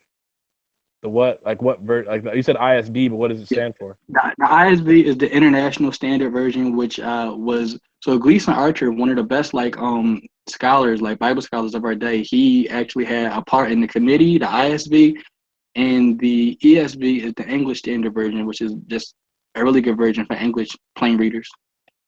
Mm-hmm. Yeah, they're both very good translations. I only rely on both of those. So hold on one second here. Well, you guys can talk about something for like 5 minutes. I don't know. Or you talk about, keep talking about Old Testament. Maybe I don't know. I have to like read this some more. Hold on one second. Well, no, but it's just so. All right, so here's the problem. Even if I didn't take you to the biblical text, I would say Joseph of Arimathea couldn't have saved Jesus because he was definitely dead. He was dead as a doorknob before But Joseph of Arimathea even got into like the picture. yeah, but it says Dead as okay. a doornail. Yeah, but okay. So here's okay. Well, here's the thing though. Why does it say this? It says, and after this, Joseph of Arimathea, this is 38, being a disciple of Jesus, but secretly for fear of the Jews. So it's insinuating, or not insinuating. It seems like when I read this, I'm trying to read it as if like John's writing this. So if he's saying he's a disciple of Jesus, but secretly for fear of the Jews. He's afraid of the Jews for what? Because he was a follower of Jesus, and people, Right. And the Jews right, would have been pissed off if they found out that he's trying to go get Jesus' body, right? right. Okay. So he besought Pilate that he may take away the body of Jesus. And Mm-hmm. Pilate gave him leave. Now, this is the interesting thing. I got man, now see that's I haven't memorized these yet. But it's hold on one second. Okay, so hold on. I guess my question is it's almost like okay, well hold on. Let me get into this tomorrow. So Pilate gave him leave. He came therefore and took the body of Jesus. There came also Nicodemus, which at first came to Jesus by night, and brought the mixture of myrrh and aloes, about 100-pound weight. Okay, now here's actually what I actually wanted to ask. And I don't want it to be in terms of like looking at it as I guess it is symbolically meaning, but I also wanted to see if there's any way that you can find like usages of certain things throughout the Bible. Like you said, it says like a mixture of myrrh and aloes, right? And I know that myrrh has been used for like embalming, but myrrh is also used for healing too. And like my issue is, like I was thinking about it, and I'm like, when Jesus is born, the three kings, they bring him what? Did they bring him frankincense and myrrh? Right? And I'm thinking, if they brought him, why is he getting the same thing? Like, why is myrrh a Okay, a but can I? symbology of his birth, and now it's like also symbology of him possibly dying? But they give All him right. So they wouldn't give him the myrrh as a baby as symbology of death, right? are you saying that Joseph of Arimathea he basically knitted up Jesus' wounds and fixed them up, and he saved Jesus. So Jesus didn't. You would have to say Jesus didn't really die. But that doesn't mean he didn't exist. What you saying? Wait, are you But that saying that Jesus was substituted? Is that what you're saying? No, I don't think he was substituted. I just think that he was just. I think that I honestly think that that's okay. So it's weird. If it sounds like it's for me, it sounds like God is answering Jesus' prayer because Jesus pleads with him not to die. And it's almost like a mysterious way because he goes into secret because he has to hide from the Jews to help Jesus. Oh, so in other words, he didn't die. I'm not saying he didn't die. Right. That's what I'm just saying. Okay. So that's why I got to keep going because now hold on 1 second here. 1 second. I got to look at the red words. At this point, because it's really unreasonable to say that a man who was fly. Do you know what a Roman scourging is? Where they take animal bones and different glasses. No. And, I know it. I know what it is. I'm not Right. saying that like he didn't endure like torture. I'm not saying like he walked to the park with a tiny cross in his pocket. I'm not saying any of that. But wait, hold on. There's a part. Hold on. Give me a second here. Okay, so I have to go back and where he says. Wait 1 second. Tiny ass Bible. Sorry, I shouldn't say that about the word. I didn't mean to say ass like that.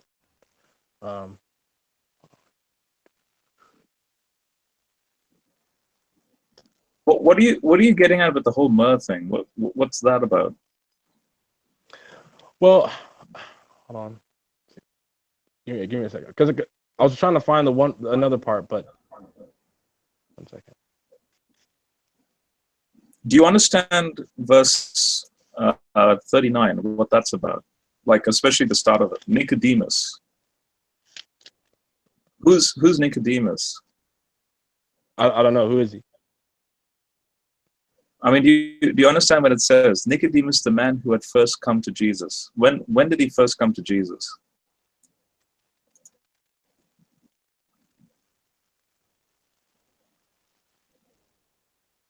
Does it say earlier in the same gospel?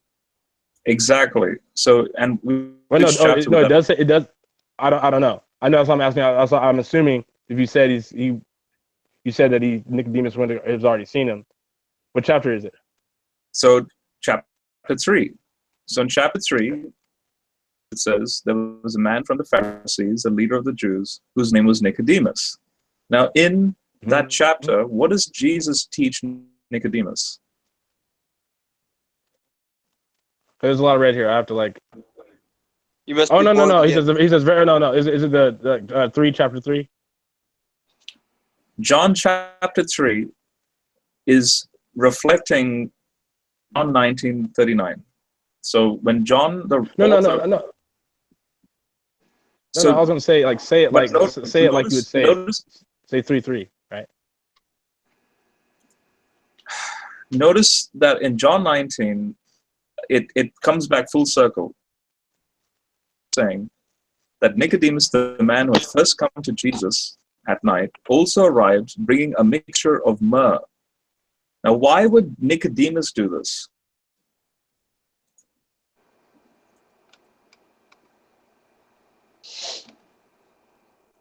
Hold on.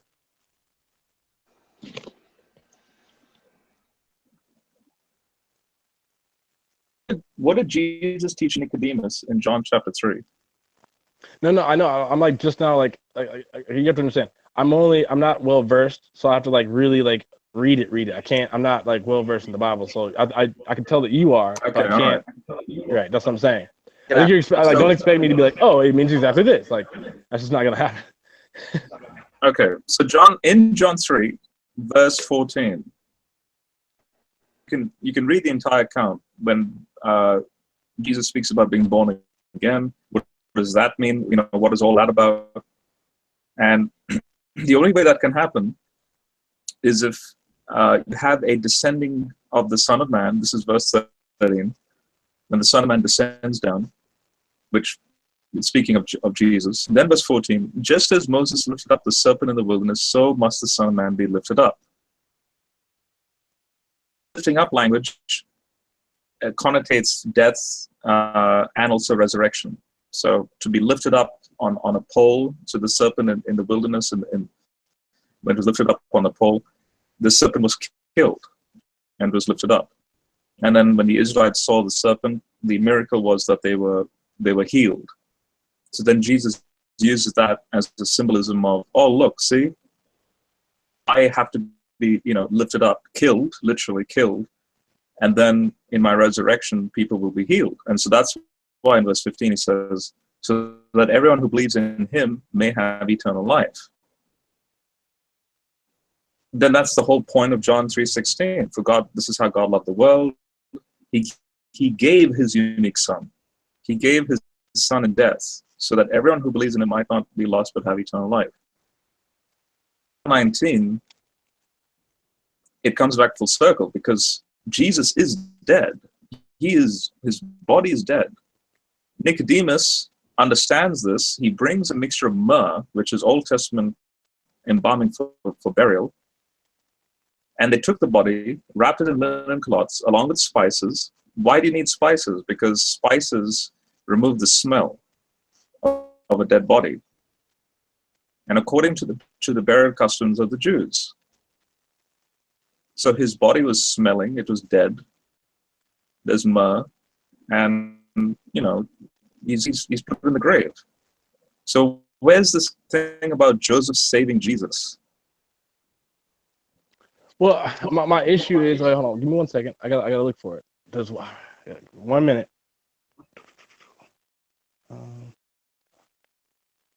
Yeah.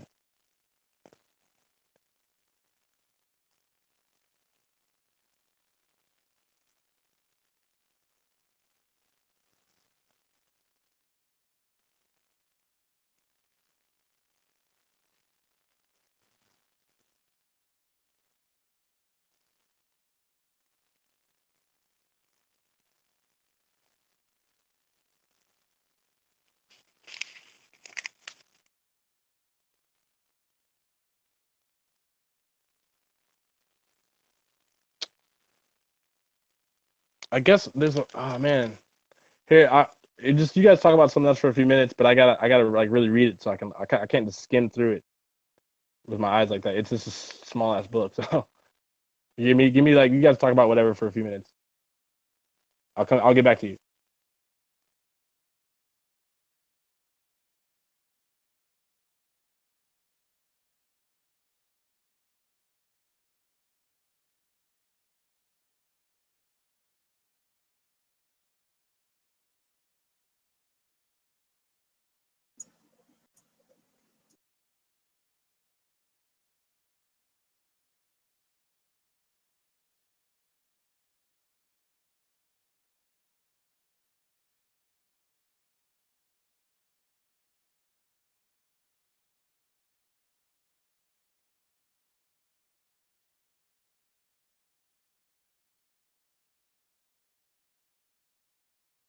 Yep. I better make the most use of the Google effects. So here they That's come. what I was thinking. Just start going ham, dude.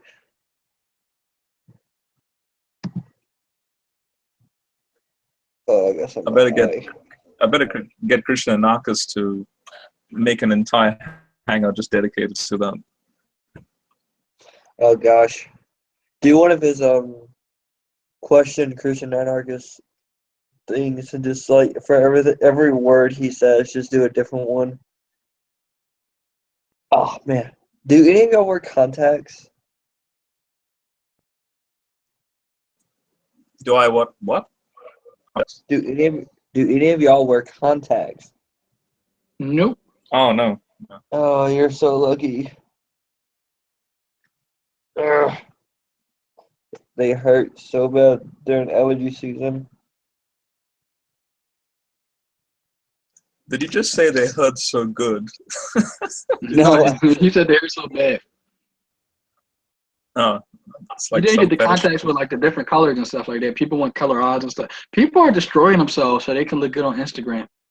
yeah. Wait. One number. Oh my gosh. Is he still looking for a Bible? What Bible verse is he looking for?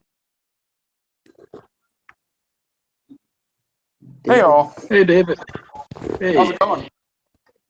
good so far. Good. Just looking to refine Thomas's model. Okay. General, I stepped away for a minute. Did he get into like the nitty gritty of his No, his he didn't. explanation? I just explained to him the context of 39. Yeah, but so I mean, I guess like but the wise men, is he saying that so he's seeing the property. he's trying to connect it to what's called a swoon theory. So it's a conspiracy theory. It's what Muslims make the same argument, that in a very roundabout way, he's trying to prove the historicity of Jesus. Like, he's trying to prove that he actually did exist, but he didn't die or resurrect, in a supernatural sense. Like, he didn't actually physically die. Neither did he actually physically rise from the grave. He's trying to make a similar argument to what Muslims make, and that is Jesus was heavily unconscious. And if it wasn't for Joseph's immediate plea to remove the body from the cross, that it still had some form of life force left in it, that's the reason why Jesus was able to then survive that ordeal. If that makes sense. Can I yeah, actually, you know what's funny? We don't we're doing a like Bible study on the resurrection kind of thing right now, and I actually have a paper on the swoon theory and like how it's not biblical or logical at all. If y'all are willing to hear it. Oh yeah, I think I must have been just reading it improperly. Sorry. I'm sorry. I mean, cookies. Yeah, go ahead. Huh? You can. No, I think I was just reading it improperly. Maybe I skipped the whole thing, and I thought I saw something. I thought I saw something pieced together the way I thought it was, and I skipped like a whole verse. So are you saying you reject it now? Huh? Are you saying you reject it now? No, I mean I still think Jesus existed, but I guess for me, I just don't. I guess I'm just not well versed enough. So I want to get just a clear path, and part of it is really the Old Testament is really where like I kind of want to start from the beginning. Kinda. So Let me ask you, what will hang on. I just wanted to ask this real quick. So are you okay? So we all agree that Jesus existed, but would you also say that he died by crucifixion, and then 3 days later he resurrected from the dead, from being dead, and then ascended 40 days later, exactly how the New Testament says it does? Yes, I believe I it. mean, Would you say that? I don't know for sure if I believe it. I don't know. Okay. I feel like he existed, right? Right. But Well, pretty much a good question to always ask yourself is, how did Christianity start? Did it start by lies? Did it start by myth? Did it start by conspiracy? Did it start by rumors? Did it start later on? Like, how did it start exactly? That is a perfect question. That, in fact, you hit the nail on the head. Yeah. How did it start? What was the first thing that was said? And it's all in Acts 2. So go ahead, Anna.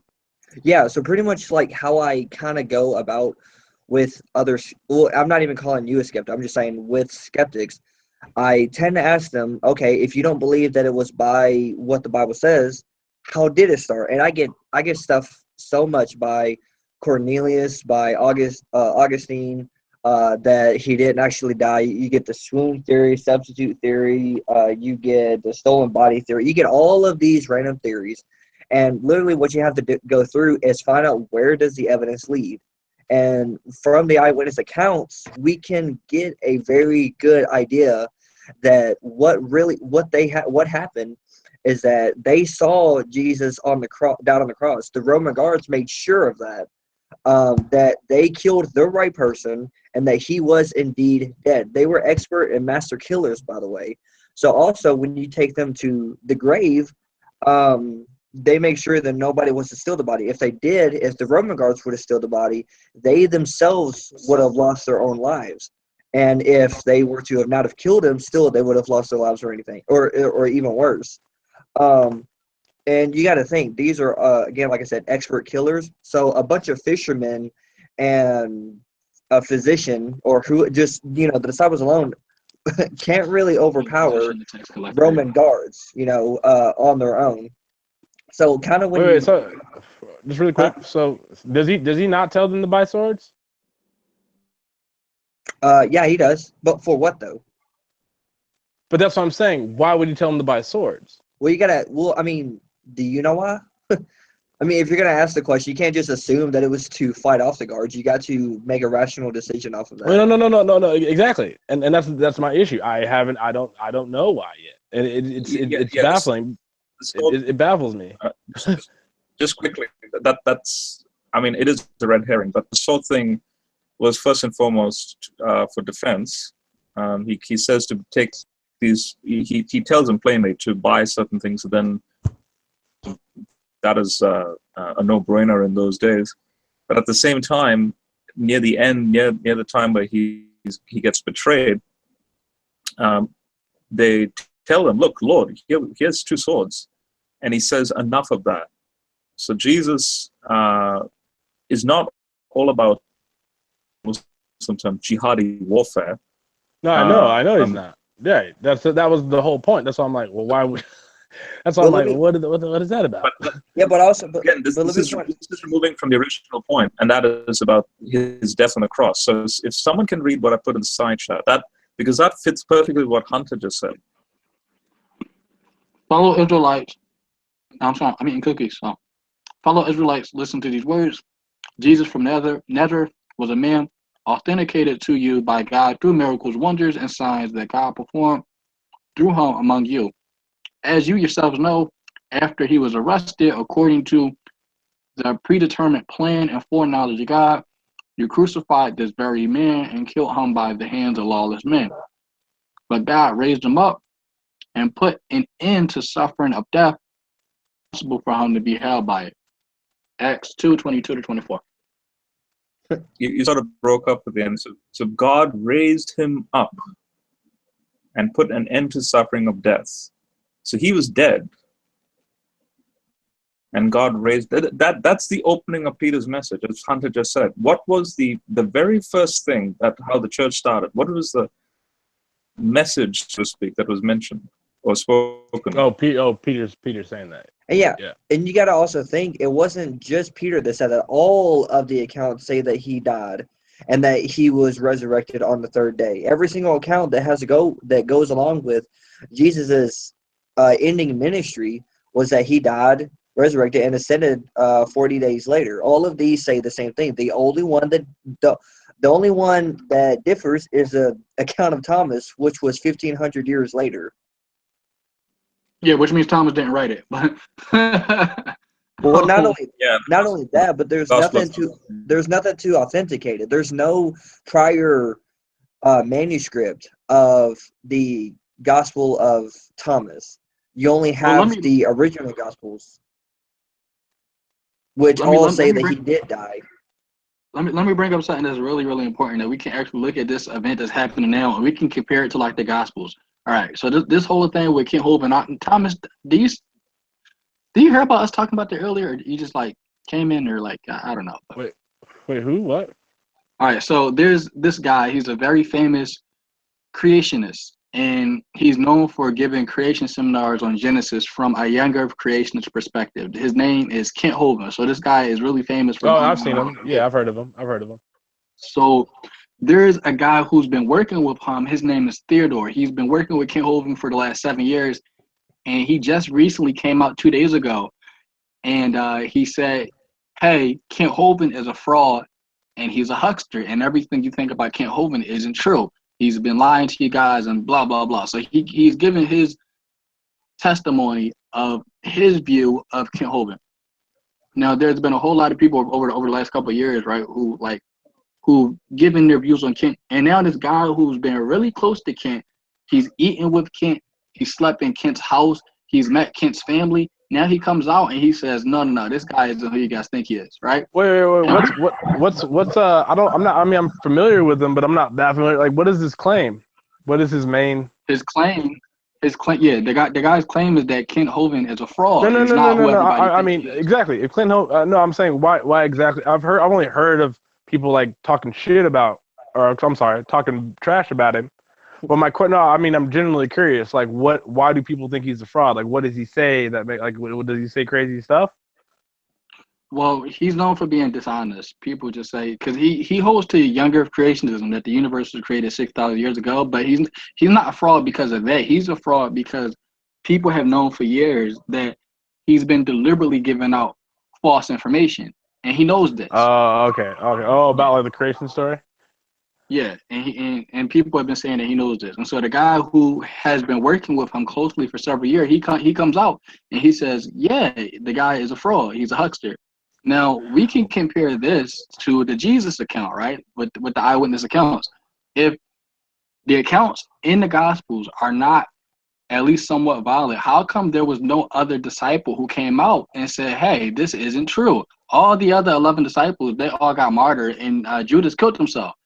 Why didn't at least one out of the 11 come out and say, hey, this isn't true? This is a lie. Well, I mean, in context of like time, I don't know. I wouldn't use. I mean, hey, if it's true, it's true. But I don't know. I don't like. It seems weird to use modern accounts because it seems like there's probably a new fraud every day that gets exposed, though. No, but that's how conspiracies work, though. And when you have more people, like they had 12. Well, it's said that 200 people saw Jesus. So none of the 200 people said, hey, like, we didn't see him, or this was a lie. Like every last one of them, they all died. So I'm not saying hey, you have to believe it did happen, but they certainly did believe it happened. Right. Well, okay. So I have a question. So what is the so you guys all believe that the world was created 6,000 years ago? No, That's irrelevant. But Wait. How is that irrelevant? I don't. because it is. It doesn't have anything to do with the gospel. No, the universe is 13.8 billion years old. But with that being said, how do you counter that? Like, it No. I mean, yeah, hey, if there's that many accounts, yeah, I mean, most likely, I mean, it seems 100% sure, just about, right? I mean, obviously, but clearly there's a faith factor, because it feels like obviously you have to have the faith, right? Well, do you know what the word faith means? Well, yeah, that's kind of like irrelevant too, because you can have a reasonable faith. You can have a reasonable belief. But with that being said, how do you counter the fact that nobody came out and said, "Hey, this is a lie," except for the Gospel of Thomas that was written hundreds of years after all of the Thomas would have been dead. Hey, Wayne, can you go through? Wayne, can you go through with me the 12 disciples and how they died and how you know? Oh, here, actually, I have a list of that. If you're willing. Is that a picture of you, Hunter? Yeah, that's me. Oh, well, I was like, why the hell are you? What church do you go to? Well, I go to it's called the Assembly. Okay, is there a specific? Is that like a specific denomination, or is that just like the name of the church? Specific denomination. I go to an Assemblies of God church. But somebody asked earlier for the list of the 12 disciples and how they died. Who asked for that? I even have the dates for it too, if you want. Paul asked for it. This is Paul, and Paul doesn't believe you have it. Okay, that's fine. Martyred by Jesus, James, the brother of John, was beheaded in Jerusalem by Herod. Hold on. No, I want you to go through. I want you to tell me how you know each one too. By the way, like the source. Oh, early church history. It's written in the church fathers' writings, which you have like Irenaeus, who is a direct disciple of John, and I believe Peter. And that's passed down in their writings. You have a whole lot. So no, you don't. Oh, I see. Okay, so anything that I say, it's not true just because you. No, say it. I mean I've studied these 12 deaths. Well, so have I. I mean, I'm majoring in biblical studies, so. And that's great. But Wayne's point was, how do you counter that these 12? How do you counter that none of the 12 recanted? And my position is you have absolutely no idea that none of the 12 recanted. Really? How do you know that? Hey, you don't even know. So the only one that's in the Bible was killed by Herod, and it actually says nothing that you've even asked him whether or not. So even if you take the Bible as accurate, you have one disciple death, and you have an allusion. You have an allusion to Peter, but Peter doesn't. It doesn't say how Peter died. It just says that he was led somewhere. Okay, what about John the Beloved? John the Beloved. Where in the Bible does it say he died? It says that he never died. It actually says that he lived. He was It actually tells a lot of times how he was they tried to kill him, but they never could. He actually got us set up. So that actually goes to Wayne's point. So Wayne just said that all 12 were murdered. No. Well, actually, no. John the Beloved died of old age. Yes, I agree. That I would even grant you. He's the only one, though, that died of old age. The only one. Well, some church tradition says that the others died of old age. Where does it say that? Boy. And who said that? I like to point them out. Yeah, so that's good. Because I asked you for the very same. I asked you for that, and I'm not willing to provide that. So off the top of my head, I recall that Eastern tradition says that Eastern Orthodox tradition says that Matthew died of old age. That's the only one that's off the top of my head. There was 3 of them that died of old age, depending on which thing you're willing to. Matthew was pinned to the ground and beheaded in Ethiopia at AD 60. According to early church history of the disciples of Matthew who followed him. Well, okay, so that's where we'll just go with. I don't, church tradition, oral tradition, I guess, to me. So if Wayne's asking how you counter it, I'm like, that is nothing. That's just that's legend development all over the place. We have no witness writing. We have no. No, we do. Early church fathers, his direct disciples, witnessed it and wrote it down right away. Why do they have to write it down right away? People who witnessed the Holocaust 60 years ago still remember it easily till this day, and they can write it down, and that's reliable. Is it? Yeah, it is. Is it? How is it not? I would be skeptical. I would be skeptical of anything. Witnessed it? Anything that happened 60 years ago, I'm going to be skeptical about. Really? Even if there are eyewitness accounts and they all add up to the same exact. No, absolutely. If we had lots of eyewitness accounts, that's my point. We have more than one eyewitness accounts that all account for the same thing. That's how we get these things. No, you don't. You have people who told someone else, who told someone else, who told someone else. No. So it's not you say. No. It's not people who told people. We have actual writings of accounts of Sorry, I'm getting jumbled up. We have written accounts, multiple, of people who witnessed this. It wasn't like it was just oral tradition passed down.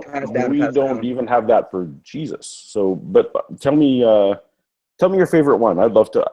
I'm so Wayne and can vouch for me. I totally love to learn more, and I'm willing to have my position changed. So give me your favorite one, and I will absolutely run off and check it out. So your favorite one. The disciple that you think we have the most evidence about them dying. My favorite one. I'm just looking. Paul. The one you think that there's like best attested, absolutely no doubt we know how this disciple died. Paul. Yep. Paul wasn't a disciple. Yeah, he's not one of the 12. Wayne. Well, he was. Not one of the 12. Yeah. I would probably go with John the Beloved, because not only is it in his own accounts, it's also in his followers' accounts as well. Okay, but so I'm actually willing to concede that, because that's the one who died of old age. Yeah. Oh, okay. So I would actually be willing to concede that. I guess I would say, which was your favorite martyred disciple? I guess James, the brother. Yeah, I would go with James too, because he was the brother of John. Do you think that Josephus was talking about that James? When Josephus talks about James, is that the James you think? Are you talking about? Well, Josephus just talks about a James, and some people say that it's that James. I was talking about James, the brother of John. Yeah. So, but So he's Stephen talks about James, the brother of so Jesus. James, brother of John, is in the Bible, and I'm Mhm. actually willing to give you that one too, because Herod killed him with a sword. Right. But there's no, there's absolutely no thing that he gave him a chance to recant or asked him to recant, or that he did, that he maintained his belief. Mhm. So sorry, Right. I'm actually willing to grant you both, John. I'm willing to grant you John, and I'm willing to grant you James, because I don't believe the Bible, but this church tradition, I'd love to learn more about the reliability of that. Okay. Well, I mean, well, those would be my favorite ones. I would just go a little bit further, Paul. Look at the practice in Acts 1, where they had to cast lots in order to complete the 12, the Yes. circle, because they lost one, which is the reasons why they even practiced that to begin with. So that in itself is an internal piece of evidence to show that this is indeed an historical thing. It's not just some imagined. But I'm story. going back to Wayne's question. He said, how does a skeptic possibly explain that the 12 didn't recant? Can you Right. explain what you mean by Well, recant? that would, if they had recanted, then that would have showed up elsewhere in other, Well, other documents. That would have been a big deal. Not necessarily. And nor do we, like, and Wayne said they were all martyred. So that's, I guess I don't think there were 12 martyred. And we're all now agreeing there's only 11. Well, I've been 11, yeah. That was, yeah. I just, and Wayne asked, how does a skeptic counter it? And I say, well, I have absolutely no evidence that any of them were martyred, or that they were given a chance to recant, or that they didn't recant. I don't think they. Did he just say recant? Recant. Did the 12 recant? That they Yeah, deny, that is sort of blown out of the water by what I just said about the book of Acts. Acts, right? The book of Acts, when they went to court. Yeah, right? In the entire book of Acts, but specifically the first chapter of Acts near the end, where they have to nominate two men. Mm-hmm. The lot falls on Matthias, Mm-hmm. and he was enrolled with the 11. So that practice itself is testament to what they were believing, why they believed it, and where it actually originated from. This particular practice of on only 12 and no more or no less. Okay, which would, I guess, because I right, and that's obviously a cliffhanger, like because I can give you more, but I don't want to, because I want you to see. Well, but I guess, but you know what my objection to that would be, right? What would that be? Well, the objection is that that's Acts, and that's the Bible, and that's Luke. To me, that's all legend development. Yeah, but that's cherry picking, though. I mean, no, Wayne. I think it's all legend development. It doesn't matter what you think, though. Wait. Luke is not a Jew, first and foremost, which is important for that, because if this is indeed a fabrication, a Jew would have written that, because a Jew would know exactly why they did this thing of choosing 12. Well, so my question to you would be, why would Luke even write this if it wasn't historical? I don't need to, well, I shouldn't say I don't need to. The one can speculate why they did this, but there was, Gospels were written for, as you guys were just talking about, Gospels kept being written for 100 years, hundreds of years after this. People kept adding to the it seems story. like you just keep on going back and further and further and further. I mean, could you just accept that? That's one piece. You don't even have to accept the resurrection. You could just say just one piece of historical evidence. That's it. Well, I do. I accept it. I accept that there was a guy named Jesus who died on a cross. That's the one. You just won't accept the resurrection. Correct. Yeah, and that's kind of my that's the hardest part. I do believe Jesus existed. I do. Not even the resurrection. Not even the resurrection. I'm talking about the evidence that leads up to you accepting the resurrection. Like, for example, the disciples being martyred, or But why? Paul. But you asking me this is what I actually really still want the piece of, give me which disciple do we know was martyred? James, Philip, Andrew, Matthew, Peter, Thomas, Bartholomew, which is also named Nathaniel, Matthias, Judas, Simon. I mean, I can That's give just- you all of these accounts. That's just the list of them. So which is your favorite one? Because again, I would just love to research something, and I mean, absolutely. We've already went through my favorite ones, and you said that both Okay. of them are correct, though. So, All right. Paul, so I just want to bring up a quick thing. Earlier, General, you said, and this is probably where I got to get an Old Testament, but I don't have one in front of me, so I'm going to use you as a resource, right? So I don't expect you to fly through to know exactly what the verse is, wherever. But I think the first time I saw you, you had like you had a computer screen on, and you had like Hebrew, and then you were like talking about the language, right? And did you say it may have been you? Maybe if it wasn't you, you can correct me. But did you say something like the in the Hebrew text, Satan is more of a title, or it is Satan like the devil, Lucifer, or is it just a title of someone? Satan is just a word to mean to oppose. It's just a word, and it can be used as a title too. So I'm pretty sure it's transliterated too, isn't it? Like that, like John the Baptist, baptizo is a verb that just means to immerse. It's just transliterated over and becomes a new word in English.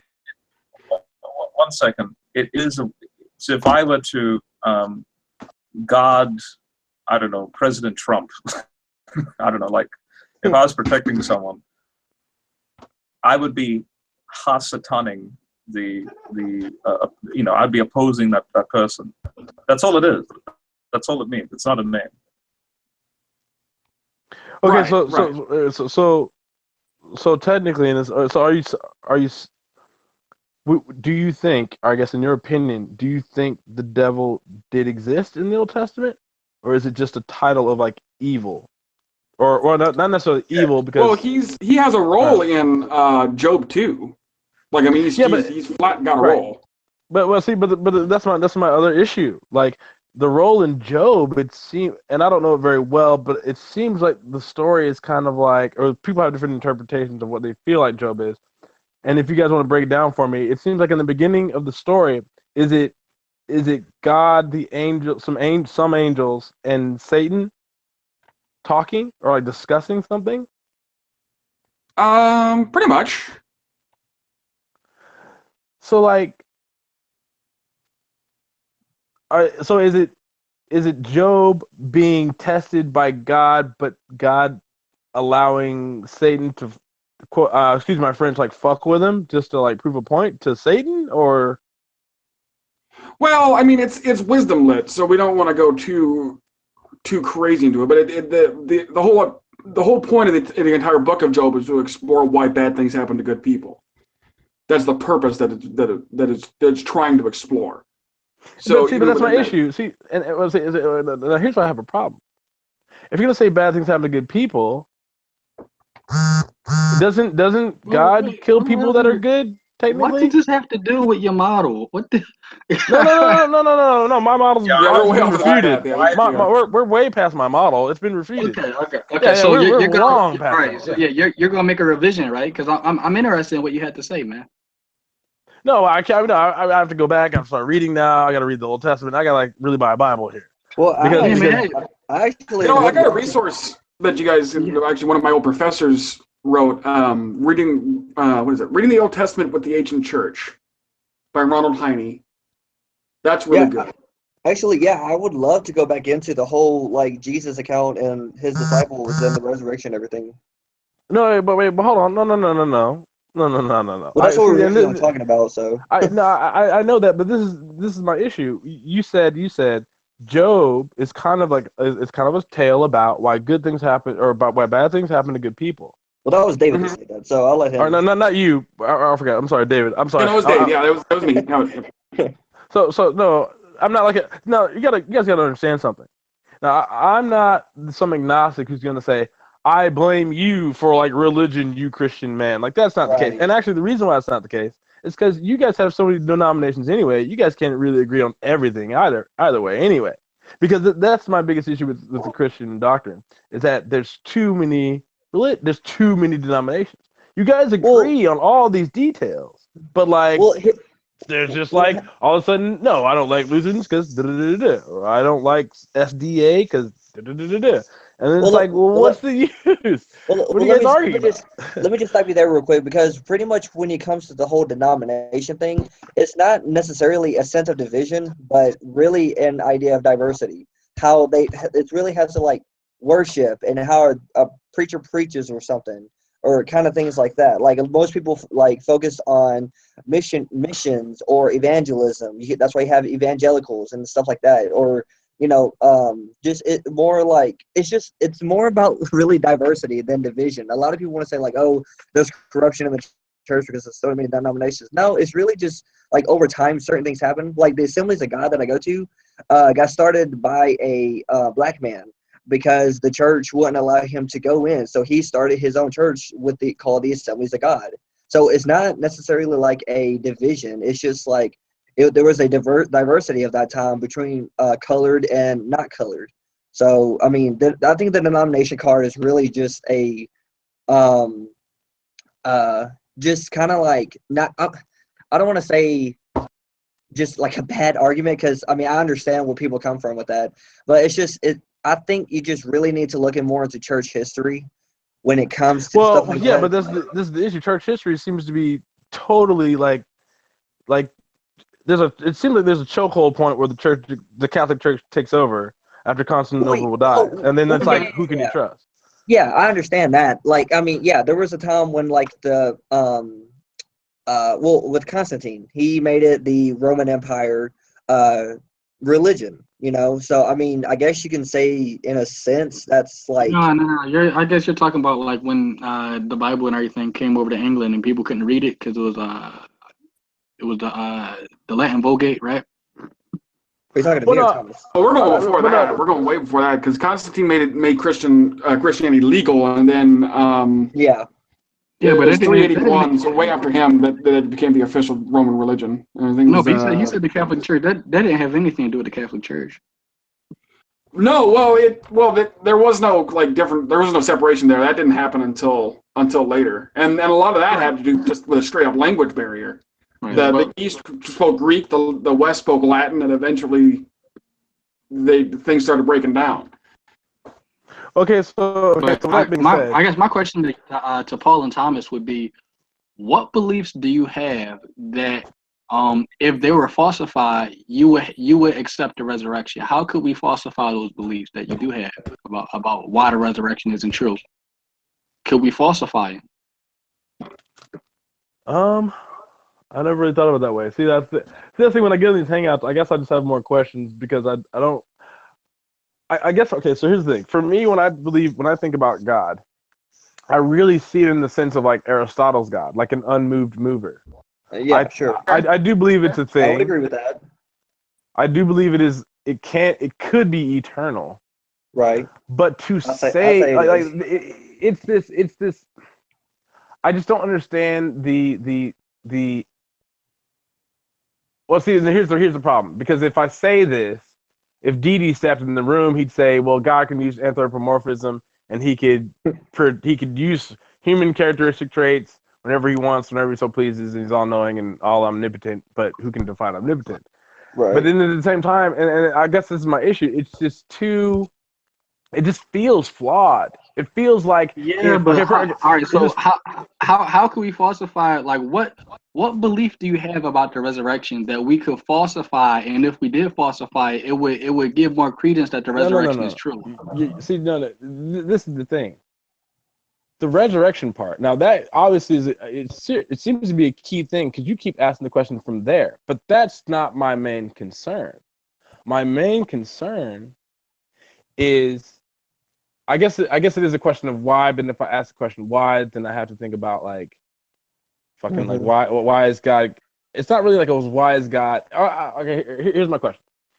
Here's my problem. It seems to me that at some points, it's just like it seems like God of the Old Testament is just like gambling on stuff. It doesn't even seem like he's like he's a god, but he's like almost like a human god in a sense. He just seems.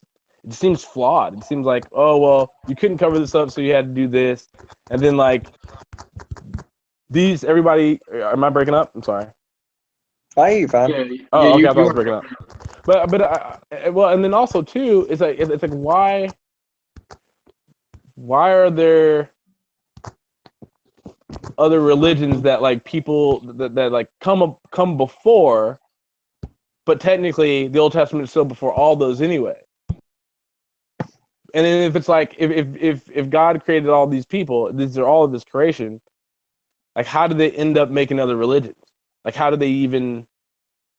I don't know. It's just weird. It's just I guess part of it begins. It goes by Genesis too. Maybe Yeah. my, All right, my main gripe is with Genesis. Some That's really what it is. sum your questions up into one question.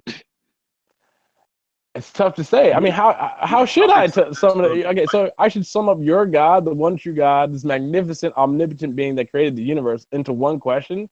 Doesn't that seem like that's like limiting to him? Well, okay, so pretty much, okay, so I'm just gonna try to generalize this in the best way I can. You're pretty much asking, like, why would God allow all of these things to happen if He is this amazing creator, right? Yeah. And when in a general sense, well, okay, so pretty much how I've always kind of seen it was that God has a will, and then man has their own will, the free will thing and all that kind of stuff. So how I see it is that, what the choices man make, there's a repercussion for every choice that's made. So whether that be good or bad, it'd be a good repercussion or a bad repercussion. The making of their own idea of who God is, or doing horrible things like for like, I don't know, a good example would be like the Canaanites. God used the Jews to smite them. And the reason why is because what they were doing, like they were sacrificing their very own babies on the hands of an idol or of their idol god. Literally, like, here, let me turn my camera on so I can show you what I'm talking about. I don't know if can y'all see me? Yeah, I see. Okay, so pretty much what they were doing is the idol's hands was out like this, and what they would do is they would literally put their babies on top of the hands and literally put fire underneath it and literally cook the baby in the, and they were human sacrificing their own children. And Okay, God, wait, I have a question then. Okay, so say that that's true, right? So is there a way to connect that to like the other religions of the day, possibly? Like, and I guess like because when I hear idol gods, Wait, what did you say? What did you say, Thomas? Is it possible to connect what? like these idol gods that like his creation is because they're disobeying God because they're worshiping false gods and these statues, right? And it's what, and the rule is what you can't. There should be no other gods before me, no graven images. So that makes sense. So I can see why, in a sense, quote unquote, God would be pissed, right? He'd be not mad. only that, they were doing horrible things to their own people, like absolutely like cruel things that we could never even imagine. Like that was right. That's just one example. Wait, so what's the point of this discussion? What's going on? Okay. My point is, for example, here's my point. Is there any way that the Bible kind of alludes to like these people that are creating these graven images? Could they be considered like as Hinduism people or like Buddhists? Like, is there a connection to where like does God acknowledge that like people are like, I mean, he's not gonna say Buddhism, but these like other false gods. Is that kind of? I guess what I'm trying to connect it. I'm trying to connect like these other religions that just pop up that are like before in terms of like what we see chronologically. So you're trying to yeah? Are you trying to say? Oh, yeah. I was just gonna say, are you trying to say like it's true or whatever? How come these religions pop up before Christianity? If God didn't want those religions around in the first place, why did God allow them? Right?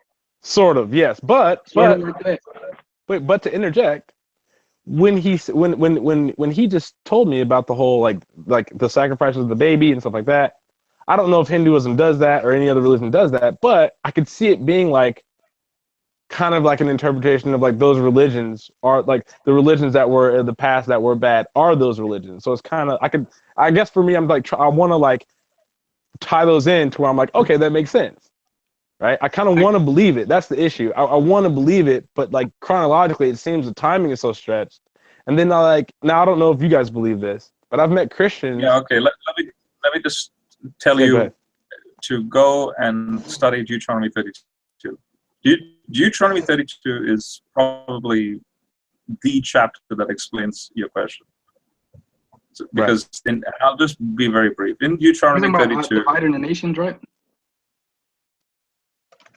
It's Moses. It's called the Song of Moses, where Moses before he dies. So the entire book of Deuteronomy is basically a second recounting of the law. That's what Deuteronomos means. Deutero second nomos law. It's to repeat the laws that God gave the Israelites in Exodus.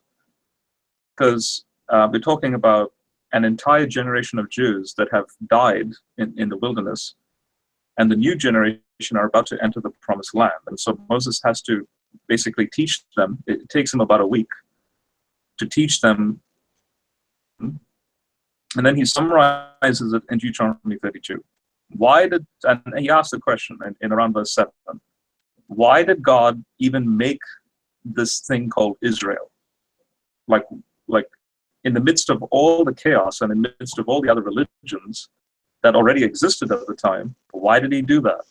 And so he explains the history of from the Babel account, which is the Tower of Babel and the splitting of humans in the Persian Gulf area.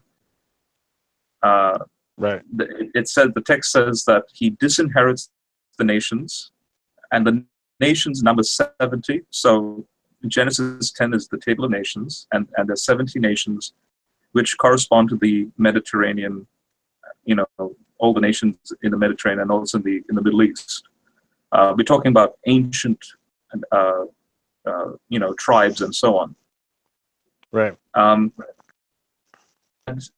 A god, but in Yahweh's context, it's the gods who left his divine counsel. So in ancient Israelite theology, you have what's called the divine council. Yahweh's the head god. And in the midst of his council, he has what we would call angels. And some of those angels decided to fall away. And those angels become the gods of nations. And so that's exactly what Deuteronomy Wait. Hold on. You said the angels becomes the god. So these angels are mad about something? They're These angels are what? Because they want to have children, right? In a sense, right, General? They want to procreate. Yeah, they wanted their own. They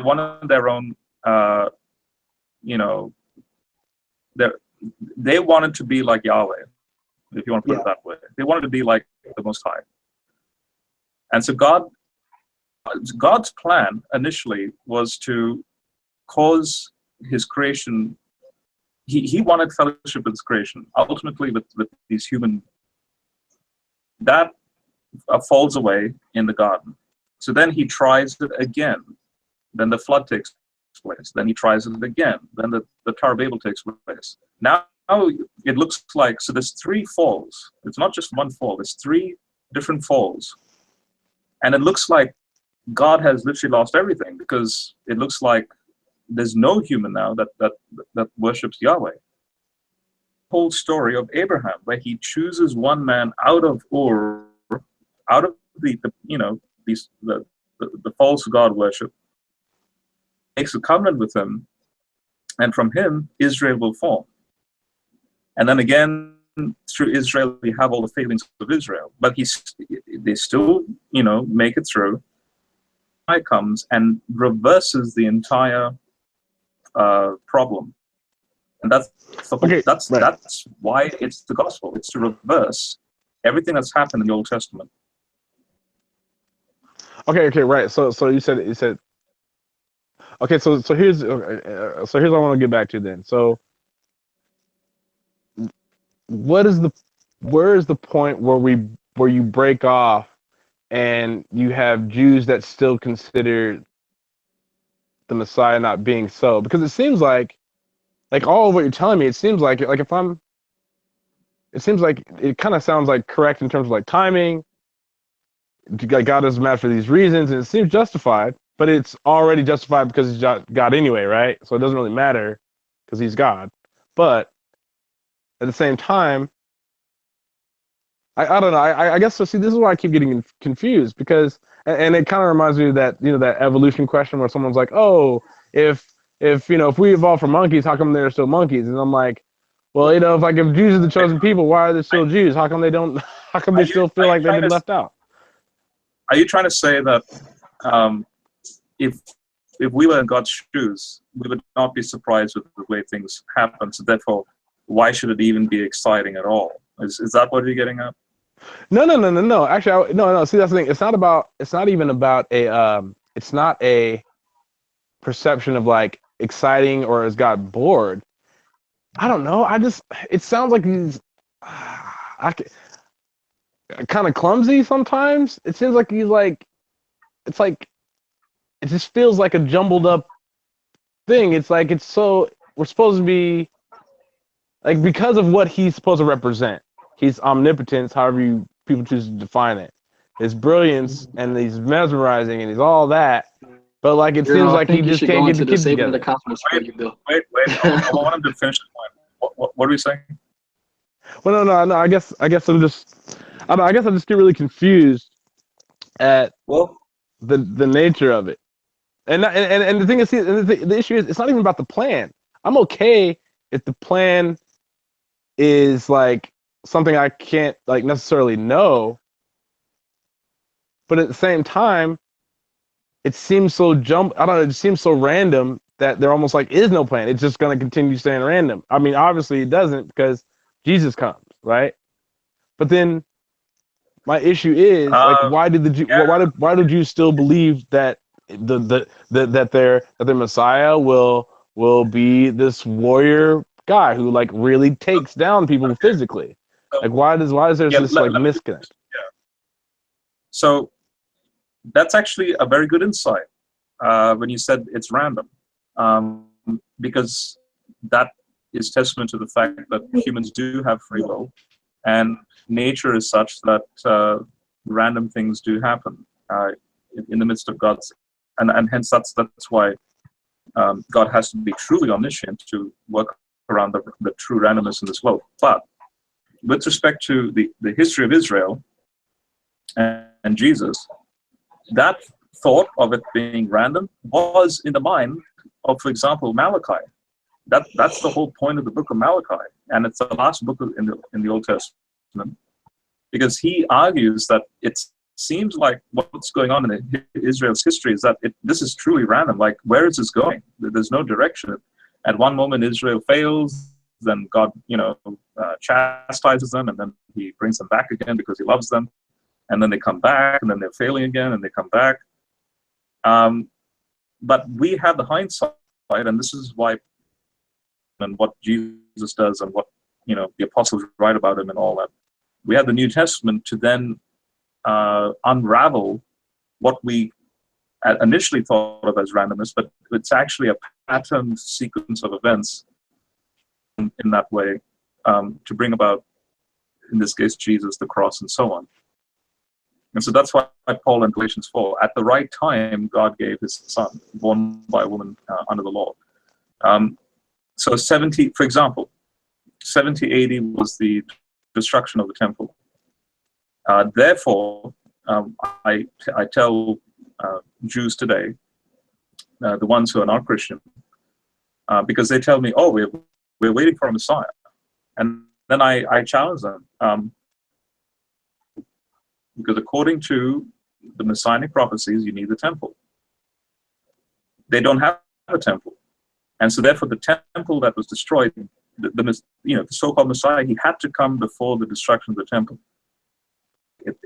At first it looks like it's random if we were living at the time, but because we've got 2,000 years of investigation and all this, we can now see the plan of God. It was definitely a secret cryptic plan to from the Satan and all that, but it worked out very well, actually.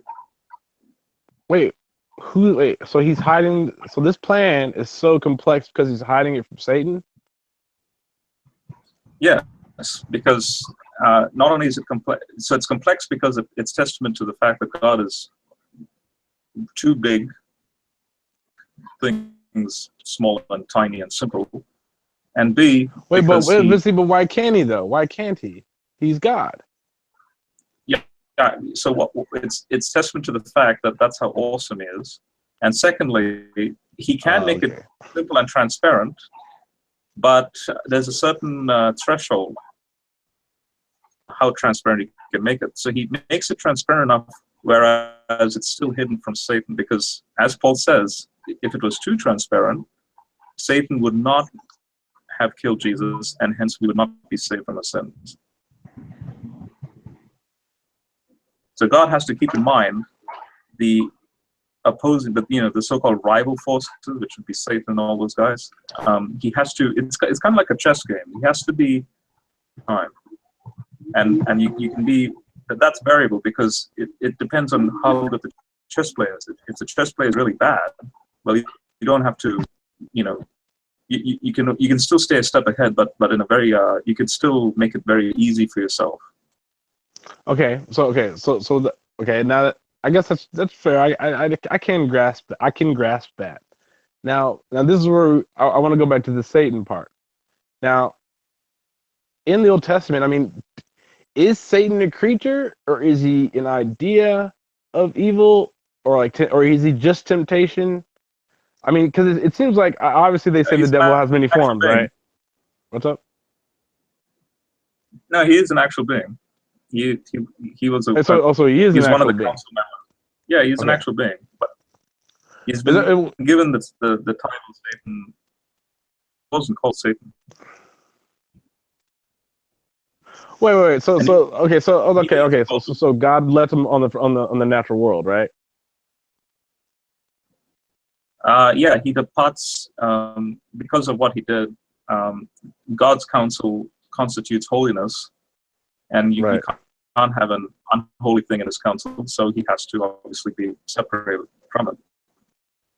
So he's unholy because did Lucifer have like free will? Yeah, they all have free will. See, this is it's so hard to grasp. See, this I guess it just reminds me. It reminds me. It sounds like someone who's like really bad at hiring people, and then like he hires some more people that are better than the other people that he used to hire. But then those people that he hired are really crappy. They're all, I don't know. They're all equally. Right. Even it says in Job 15, it says that even the counsel of his holy ones cannot be trusted. Even the good angels can't be trusted. Why? Because not only are they created, but they have free will. And an eternal God like Yahweh will never fail, will never sin. So created beings subject to free will always, one moment or another, will always fail in some sense, including humans. So here's the crux. I think the next question you might be asking as well, is there a solution to all of this? Like can there be a moment where corruption can never take place? The point of the cross, because the cross is where God then descends himself, joins himself to the creation, including, in this case, the angelic realm as well. Because this is Colossians chapter 1, and specifically verse 20, where it says that through the death of his son, reconcile and reform earth, so that we can all then become one with the Trinity, basically. And that actually makes a lot of sense, because the philosophical notion goes like this: God being eternal and all good and perfect, whatever comes out of him can only be finite and limited. It can't be perfect like him, because God can't create another God, in the sense that he can't create another like Yahweh equivalent under him, so to speak. But then this God, he wants what's under him, he wants it to be at his level, to experience perfection for all eternity. Well, the only way that can happen is if he literally connects to it and joins to it and blends in with it. And on the cross, when Jesus incarnates into human flesh, he's incarnating into the cosmos and then joins that into his body and then brings it up to his level. So that's what the gospel story is about. Yeah, 1 second. Well, I mean, see, I guess there's some sense to it. I guess for me, I like I said, I gotta like really pick it up and read it. Like I really gotta get a full size Bible. This Bible is it's like one of those like, say it's probably like a 4x3 size Bible. It's just a really small Bible, and it's only the New Testament. But I want to get like a full Bible, so I could probably just start reading it. I guess if I read it and absorb it myself, it's probably easier. Just when someone I guess just like because you guys are much more well versed, and then maybe if I read it, I can soak it up better, kind of get a grasp on it. But If you for now, I mean, right now it's very chaotic. It sounds chaotic, but yeah, no, yeah, it is. I would recommend you follow. I don't know if you can see the outside chat. yeah. Which chat are you able to see? Oh, hold on. Can you hear me? Yeah. I see it's Michael Heiser Axe, and then Yeah. So see that video I just posted? Yeah. Because that was technically a response to Paul on the why the 12. That's actually a series. The graphics in that video is I made it personally. So if you can watch, if you're interested in what this is about, I've made videos starting with Acts 1, and so far I'm up to Acts 10. Watch that commentary series if you're interested in I'll check it out. studying. And it's easy because not only is the scripture put on screen, but it's also discussed, and there's a lot of like graphical stuff and maps and all that. So from there, I recommend you start with that series. I think you'll be pleasantly surprised. I'll check it out. Well, so here's another gripe. Another gripe that I have is, well, it's not too much of a gripe. I mean, I guess I can kind of grasp it, but when it comes to the story of Adam and Eve, right? Like, my issue is when and that's the thing, I gotta get a Bible so I can read what he tells to Adam and Eve. Is because it seems like he tells them he tells them not to eat from the tree, right? Not to eat the forbidden fruit, right? Right? He tells them that. He says, "Don't eat forbidden fruit." But in him saying, "Do not eat the forbidden fruit," like, I mean, maybe because he tells them that he's their, or does he actually tell them that he's their father, or does he just say, "Don't eat the forbidden fruit"? He says, "I'm your father, your God," right? Or he does something, right? Where he hits it like a spiel, where he's like, "I'm your God, I'm your father," right? No, he doesn't. Wait, what? Like in Adam and He Eve. doesn't what? Does he give him like the breakdown, or not a breakdown? I don't know how to explain it, but does he tell them that like I'm your father, I am your God? You know, like I feel like the level of instruction seems like vague for, I don't know. Okay. Sorry. Go ahead. Yeah. Interestingly, that's actually a very good question. In the Adam and Eve story, recently we've been the scholars Yeah, right. who specialize in ancient Near Eastern stuff, they've actually realized that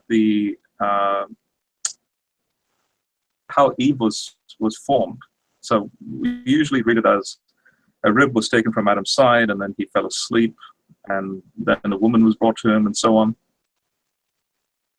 Actually, is not how you translate that passage, and this connects to your question, because the passage has Adam being placed in the garden, and then he's commanded to do certain things. But there's no mention of this interaction of, hey, like what you just said, I'm your God, and so on. That type of interaction happens in Israel's history. So you have God in Israel, then he forms the high priest, who then functions as mediator between the Israelites and Yahweh. And yeah, you have those stipulations. But what about Adam? Well, interestingly, it does fit in with the notion that he has a vision. And Adam fell into a deep sleep. Tadima is the Hebrew word. That's actually he's not sleeping, he's having a vision, because that same word is used for Abraham. When Abraham has a vision, when God, presents a covenant with him, the same thing happens to Peter in the book of Acts. So what they realize now is that Adam actually acts like a high priest before a population of humans that already exist. So it's not just Adam and Eve. There's actually many human beings in the area. It's just that he's taken from the midst of those human beings and placed into this divine council scenario, which is the garden, because garden imagery is always associated with like holy abode, like his tabernacle, so to speak. And then he has this vision that he's going to have a helper of the opposite sex, which is Eve. And the typology is that she's taken from his side. But the word for side there is an archetype. Sorry, not archetypal. Architectural. Physically, she is your opposite, your equal opposite. So it's not about the creation of Eve. It's not about him sleeping, but he does have a high priest vision of his role and her role, and they're going to, be the high priests of the garden before God. So yeah, that actually does happen in Genesis 2, and that's why in Genesis 3, you have this question he gives them: why did you do this? Why did you go against the covenant that I made with you? Wait, hold on. Genesis 2. Wait. So you said Genesis 2. Now, if you want to give me the gist, which is fine, but the covenant that he gives to them, does he let them know that they shouldn't talk to the serpent? Does he warn them? Is there other animals that talk to them that warn them of the serpent? I've always been confused. Yeah, but you see, that's again a good question. All he says is, don't do this, don't eat of this. Which, by the way, I don't take the tree to be literal, and I'll explain why. The tree of life and the tree of good and evil metaphor is always associated with your act before God. So the tree of knowledge throughout the Old Testament and especially in the ancient Near Eastern, it's about mentally, it's about committing adultery, not adultery, idolatry. So in Romans 1, actually goes back to the Genesis story and says that they knew God, but they neither gave him thanks because they turned their worthless thoughts to idols, animals of the kingdom. This is in Romans 1. So Paul, like a typical Jew, explains what the tree of knowledge of good and evil is about as idolatry. What the divine being in the garden wanted that to happen. The serpent. Wait, it shouldn't be serpent. It should be translated shining one, because he is part of the divine council. remembers that. He Is that where you causes get like Adam and Eve. the bearer of the light, the bearer of the light, and the carrier of the light? Like Exactly. They have that. Exactly. Yeah, okay. Because Nakash, as an adjective, means to shine. As a noun, it means serpent, but the way it's used in Genesis, it means to shine. So Hold on a really quick. non-physical animal, it's more so to do with one of his holy ones that questions Eve in saying, right, if you do this, you will be like a god, committed idolatry. So that's what's going on. So right. yeah. See, but the way that you just said it, like nobody says it that way. Like it's literally like you got people out there who are like just saying like, oh yeah, he said don't grab a tree or don't grab the fruit. You grab the fruit. Or the serpent tells her to grab the fruit, takes a bite, gives to Adam. He takes a bite, and then they're screwed. Like it doesn't. No. There's not enough public discourse. Same way. So when God says you may eat of every tree, but don't do this, it's the exact same right. way. Okay. When God says you should have no other gods before me, and it's a very simple, direct commandment. Exactly what Israel does. They have other gods later on in Israel's history. It's the exact same story. Okay. See, this is the issue I have. It sounds the exact same way, but it seems like I don't know. I just feel like this or the light or this fall bearer of the light, he seems just like a wild card, and it I don't know. It seems It's a wild card. Yeah, it seems like if I don't know. Yeah, Well, but you know you've been doing this for like an hour, right? So you'll ask like, "What about this?" And the general will give an answer, and then you'll say, "I feel like," and then you just keep on like regressing back. Like, one second, Thomas, don't forget, because again, when you read a story, like for example, I'll give you an analogy. You know the recent story that came out for victims. Believe that 30 years have, I think it was 30 years. 30 years have transpired between the Han Solo of Force Awakens and the Han Solo of Return of the Jedi. Now, when we, as an audience, view 30 years of age that have transpired and all the events that have happened, like, pulls out, he's no longer with the Rebel Alliance, he's back to his old smuggling and so on, that we're not used to, but those characters had to experience 30 years worth of stuff that's happened. It's the exact. That's a bad analogy, though. That's a bad analogy. Star Wars is poorly put together this round. No. 1 second. In the Genesis story, it's not just within the day or two that then the fall takes place. We're talking an unusual amount of time that's transpired.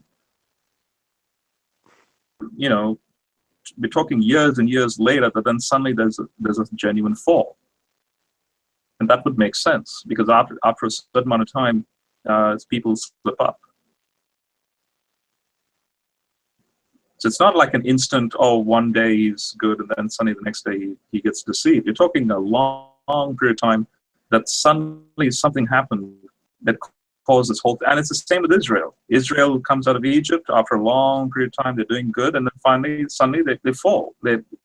Because at one moment they may have a godly king, then another moment they'll have a really bad king that will do child sacrifice, and Yahweh has to then exile him. Well, I guess it makes sense in a way because it's kind of like it's God's plan anyway. Yeah, I think the key for me, I gotta get my own Bible. I gotta read it. When you read the Old Testament, remember we're talking thousands of years of long time that transpires, and the way people think psychologically, how it affects them, the decisions they make, factors involved in that.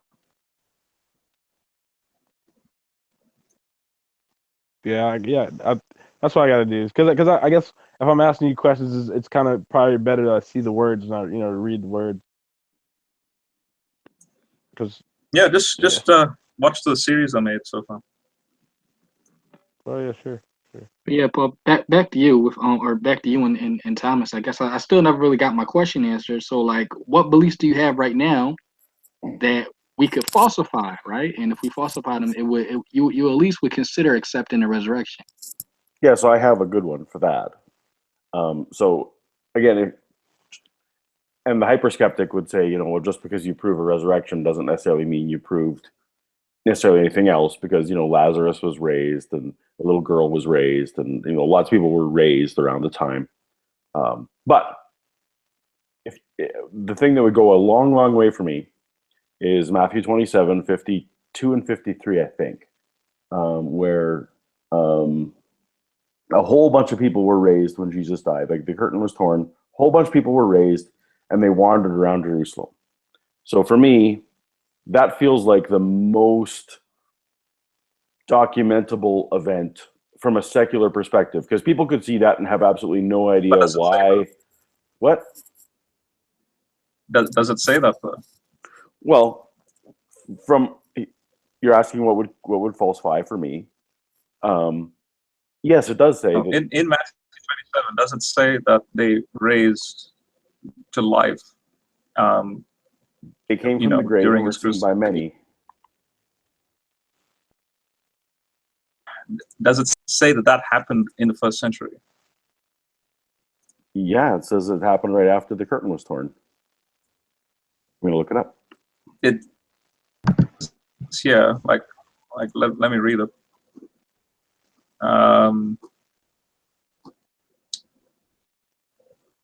Cried with a loud voice, and again it died. Suddenly the curtain in the sanctuary was torn in two, and so on and so on. The rocks were split open, the tombs were open, and many saints who had back to life after his resurrection and went into the holy city and appeared to many people. So yes, when would this happen? Well, for the evidence that I wanted, for what would falsify for me, it actually doesn't matter if it's the same day, because I would have no idea of knowing whether it was the same day or 5 years. It's talking about the end times, though. Exactly, but that's where I was getting at. But that's fine. But if I'm answering Wayne's question, what would falsify for me? What would certainly falsify for me? And there might be 15 theological reasons why that doesn't matter. But if there were, it seems to me, if that was to have happened, which is a plain reading, that would go a long way for me. So if I'm just going to honestly answer Wayne's question, that is something that for me, and you can give me 15 reasons why that can't exist, but certainly secular accounts wouldn't require them even understanding that Jesus had died. They would just be able to say, man, there were some people raised to life and wandered around in Jerusalem. Yeah, I actually understand why this would be a powerful, piece of evidence. If that was uncovered, I would certainly have to rethink a lot. But I hate to be a killjoy for Christians. What happened in the first century? This is an eschatological, forward-looking thing. It's yet to happen. Basically, this hasn't happened.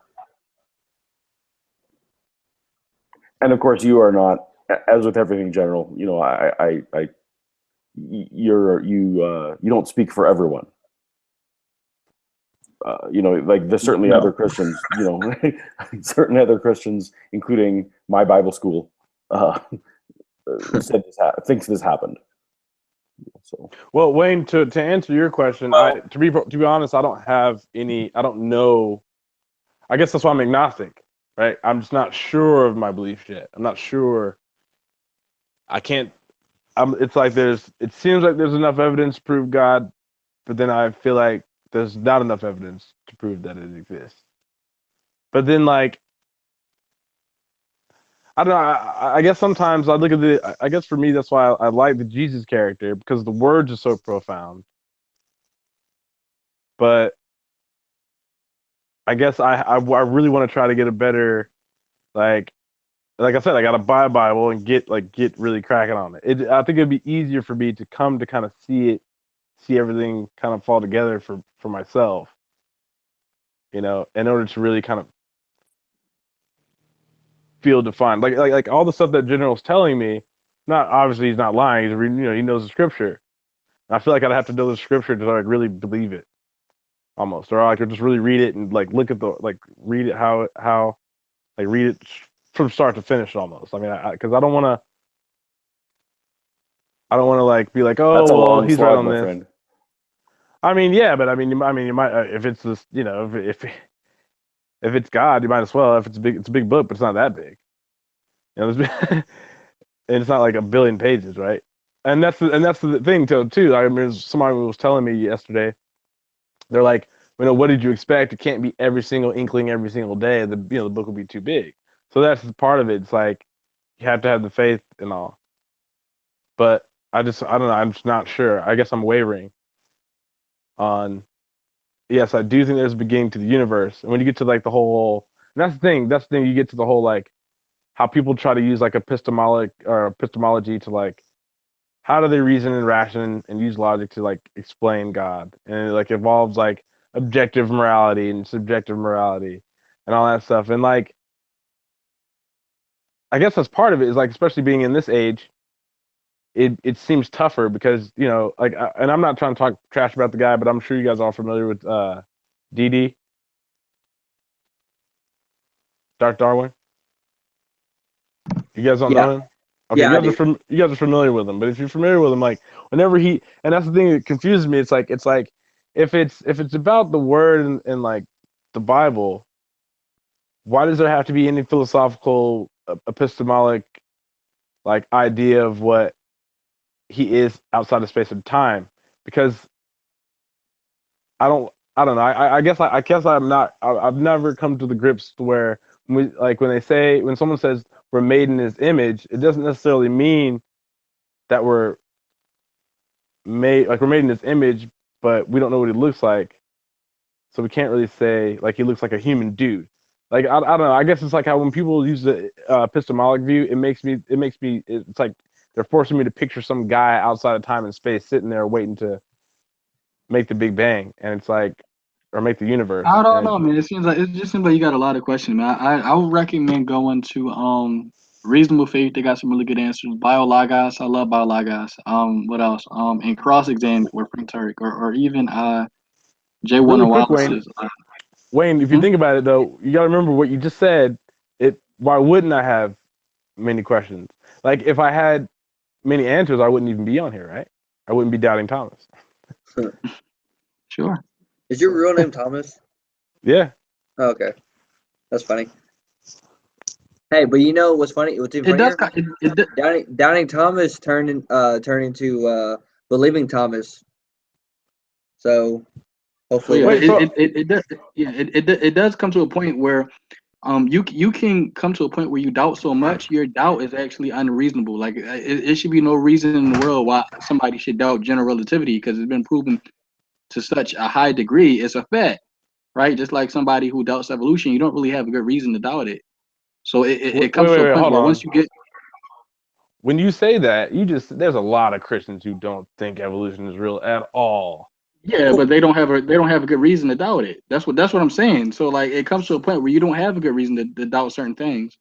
Like if somebody doubts the existence of Jesus, well, they don't have any good reason to do it because we have so much evidence to such a high degree. It's a fact, right? Well, that's the thing. Well, for example, No. I have people that are, I have people, or I know people that are like, their doubt is so much more, like their doubt is seated in the fact that like they want to like see the cross. Like that's how there's people out there that are like that, mm-hmm. and that's what I'm saying. Like, but see, but here's the thing though, when it comes to the creation thing, because I've heard theories that like evolution actually is evolution, but it's only in terms of 6,000 years long. And then you have some people think like it's impossible for evolution to happen because of the time allotted, because it doesn't make sense for the Bible. Like, and so that's the thing. Like, evolution is a tough one, man, because I've seen like G-Man, like true empiricism, talk about evolution as if it is evolution, Oh but it only gosh, occurs oh in gosh. 6,000 years. Just when G-Man and true empiricism talk about evolution, just make sure you have a textbook like right beside you. That's all I'm saying. All right, no, well, no, I didn't know and that's the thing. I don't know who, like, I don't know if everyone believes the same idea of the creation or not. I mean, the Big Bang thing, I can grasp, Well, and that's why how about you just let the Bible be the Bible and let the science be the science. And what I mean by that is you want to look at how the ancient Near Easterns looked at the Genesis text. So me, I come to it as the Bible isn't a science book at all. The ancient Jews, they would have a completely different understanding of the Genesis account because the Genesis account was not written to a 21st century modern scientist. The Genesis account There you was go. written to an ancient Near Eastern who in their day, I mean, they didn't know about the Big Bang. They didn't know about Big Bang nucleosynthesis or anything. So look, you look into some of Michael Heiser's or John Walton's stuff on Genesis, and then you'll start to see like the Bible isn't a science book, so it doesn't really have any bearing on that. but that's the issue.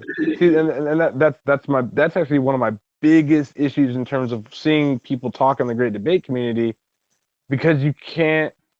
I guess that's where I get to like the whole division thing, because now it's like the end game is to get to heaven. You know, you live your life good, and you're in the kingdom of heaven. But like, what's the use of even debating the creation story if the goal is to get into heaven anyway? So it's almost like, yeah, you're right. I don't think it's a science book, but the way people try to decipher like time, according to now, because we live in the 21st century, they like try to like want to like puzzle it together, and it's like, what's the use of puzzling it together if you just follow the words of Christ? Like, it doesn't Yeah, that's even true. matter. Also, I don't know if you ever noticed, but like if That, their science, if their science isn't good, then they botched the book anyway. So just let the Bible be you the see, but Bible. Yeah, let the Bible be the Bible and let the science be the science. That's what I would say. that statement about that can be applied to anything in life. It could be applied to the scientific method. Why do we go out of our way to build a space shuttle and fly to the moon? But yeah, but I then mean, okay, so if you say that, see, that's the issue. There's certain Christians who like doubt that. They're like, there's no way we could land on the moon because God, Well, like, there's like people that like, yeah, but I don't know. you see, It's like there's people that'll doubt truth, well, yeah.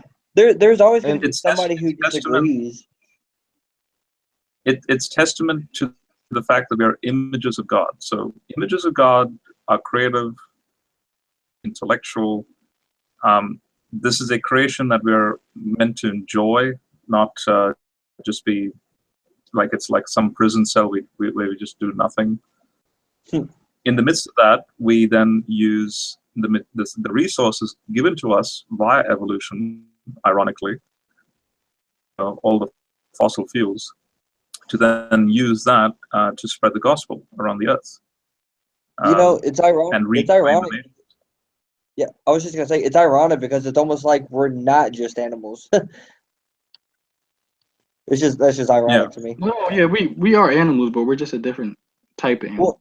Well, it's almost like we're not just animals. You know what I mean? With that I with that agree. concept. No, we are But I animals, will, but we're a different type of animal. That's what I'm saying. I will go an extra step. I will go an extra step. So I agree with Wayne. Definitely look at it. It's very important to understand the ancient Near Eastern cosmology. That's where I say that God, let's put it this way, God fine-tuned the Genesis text to the 21st century audience. So it appeals to both the ancient audience as well as our modern audience. well, hey, well, thanks for answering the question, guys. Sorry for being like all over the place. No, you're fine. We actually enjoy it. We love these kind of things. This is, I mean, what we're, I mean, in a sense, born to do, kind of. Well, yeah, well, the difference is it's different. Even if I have doubts, I don't like to like cause the quarrel of somebody. I don't want to be the guy who walks in and be like, well, the reason why this is this because that's No, impossible. no, I don't like that. So, yeah, and like Wayne, I don't want you to think that like when like that's the thing. I mean, I'm not saying you took a jab at me, but if I didn't have questions, remember, like there's no way I would even ask the questions if I had all the answers. Always well, yeah, remember that. Well, yeah, just to let you know, I used to be an atheist myself. Like I Oh used to, shit. yeah, I used to not believe in God. I used to not believe in Christianity. Um, so I mean, so I totally understand where you're coming from. Where it's like it's good to ask questions because that's how you find answers. I mean, it's so cheesy, but it's so true, you know. So it's good to be asking. It's good that you're seeking. So I wouldn't put it down on you at all. The fact that you're actually asking questions and that you're taking in, because a lot of people will just try to ask questions to try to put people in a corner and just not be open to anything else when somebody tries to turn around and ask them questions. Blah, no, no, no, no, no. I'm asking you this first. Like, for instance, Darwin. Oh yeah, no, that seems like a lot of the community, but Yeah. like I don't So know. Well, And I guess also, part. um, Oh, go ahead. Sorry, General. no, I'll just quickly say this. I was an atheist. I became a Christian in '09. I'm currently 28 at the moment. I became. Faith to me is this like, ooh, like now I'm connected to God, or I don't know how to put it. It's not like, okay, I'll just say it. I'll just tell you how I see faith personally. Faith is nothing but an intellectual trust. Mm-hmm. For example, when I do physics, I'm presented with the evidence. I'm going to make a GPS satellite or a GPS system that will use relativity, and it has to use relativity. I'm presented with the quote-unquote gospel of Einstein, and that is the math associated with relativity. I either is indeed the way it works, or I reject it. Now, notice when I said believe, I'm not meaning I'm believing it with like a blind choice. Right. Because when I look at the math and investigate it, it actually works. And therefore, No, right. It's like you believe to justify. You have to, in order to have the belief, you have the justification to actually know it to be so true. then Yeah. Right. what happens is, so what happens is when Christians, quote unquote, preach the gospel, the notion of association or try and associate with the church, try and be part of this group, that's not, I kind of cringe at that. Really, it's all about, here's the evidence, and now once you see it, you can't actually deny it. It's kind of like, again, using the physics example. When I see the evidence for general relativity and that, yeah, space-time does curve, I can't deny it now because it actually is applicable to real-life applications. So, of Jesus, that when you actually put the pieces of the puzzle and so on,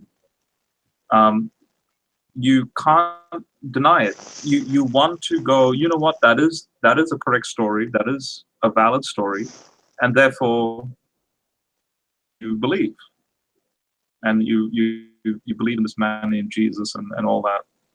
So it's as simple as that. Once you see the evidence. Oh Yeah, but yeah. and No. also Thanks like, for that. yeah, like I was just saying, like it comes to a point where you have to come to a realization with yourself where if you deny the evidence that's been put in front of you any longer, it's not a reasonable doubt. It's not a good reason to not believe. You have to come to a point where you say, okay, if I deny this evidence, I'm lying to myself. Like Thomas, or maybe you That's don't pretty know. much it. Right. Yeah, it's pretty much I used to be a younger creationist. I used to be one of those Christians who believed that the universe was 6,000 years old. And then I saw new evidence that I never seen before, and I actually fact checked behind it. And then I had to come to the conclusion that younger creationism wasn't true. And so if I would have denied the evidence and I still doubted after seeing legitimate evidence of evolution, I would be lying to myself. I wouldn't have a good reason to doubt. And so that's why I accept evolution today, because my belief in younger creationism was falsified. And Okay. so So real quick, one question now, and I'll ask this in general. So it's weird because it's like, and this is what I guess that's what confuses me a lot, because you have a lot of these like scientists and they're like always talking about how like they don't believe in God.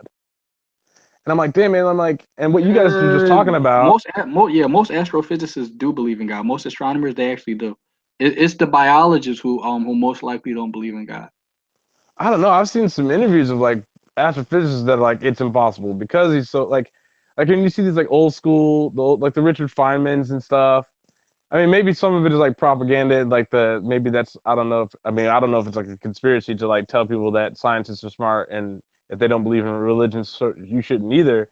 But it just Yeah. seems like, I mean, I'm not saying that, but sometimes it seems like there's always like, because like science, in a sense, I can see why science can go well with religion because it's like knowledge and like what you guys were saying, you like presented with the evidence and like you fact check it. It's almost like you use a scientific method, like almost in faith. And I guess but that's the thing, though. I make the argument, and I've done this. And by the way, I write studies. I teach physics and math at university. I'm currently a master's student in aeronautical engineering, and so being a Christian, I run a very academic Bible study group that's only dedicated for science students, and me myself being a student. So it's a circle of people that technical stuff. And I've shared those studies with Wayne and Hunter on Google Plus. Like we're going through Ephesians at the moment. And in the Ephesians study, I make the point that ironically, the scientific method actually comes from the church. It actually derived from first century Christianity because it was first century Christianity that brought about the to be skeptical, to put things to the test. You won't find that in any of the philosophies of the Greeks at that period. And then that then leads into the Renaissance. When you look at the Renaissance sciences that were, exploding out of nowhere, well, look at the people, the biographies of the people that did it. They were all Christian, and they all gave testament to the Christian faith. Jesus, one of the reasons why is because Jesus is called the Logos, the Word. It means to reason, to think. And so in their thinking, they're thinking, okay, if the world is rational, then I'm expecting rationality in my observations in science. And that's exactly the scientific method. So, but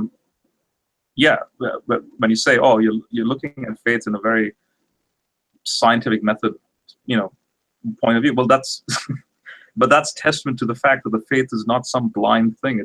It's a genuine to what happened, and then I'm choosing to ally myself with the teachings of Jesus and who he was. Like I've decided to go, I'm convinced there's enough data, just like I'm convinced with relativity, and I use it for my applications.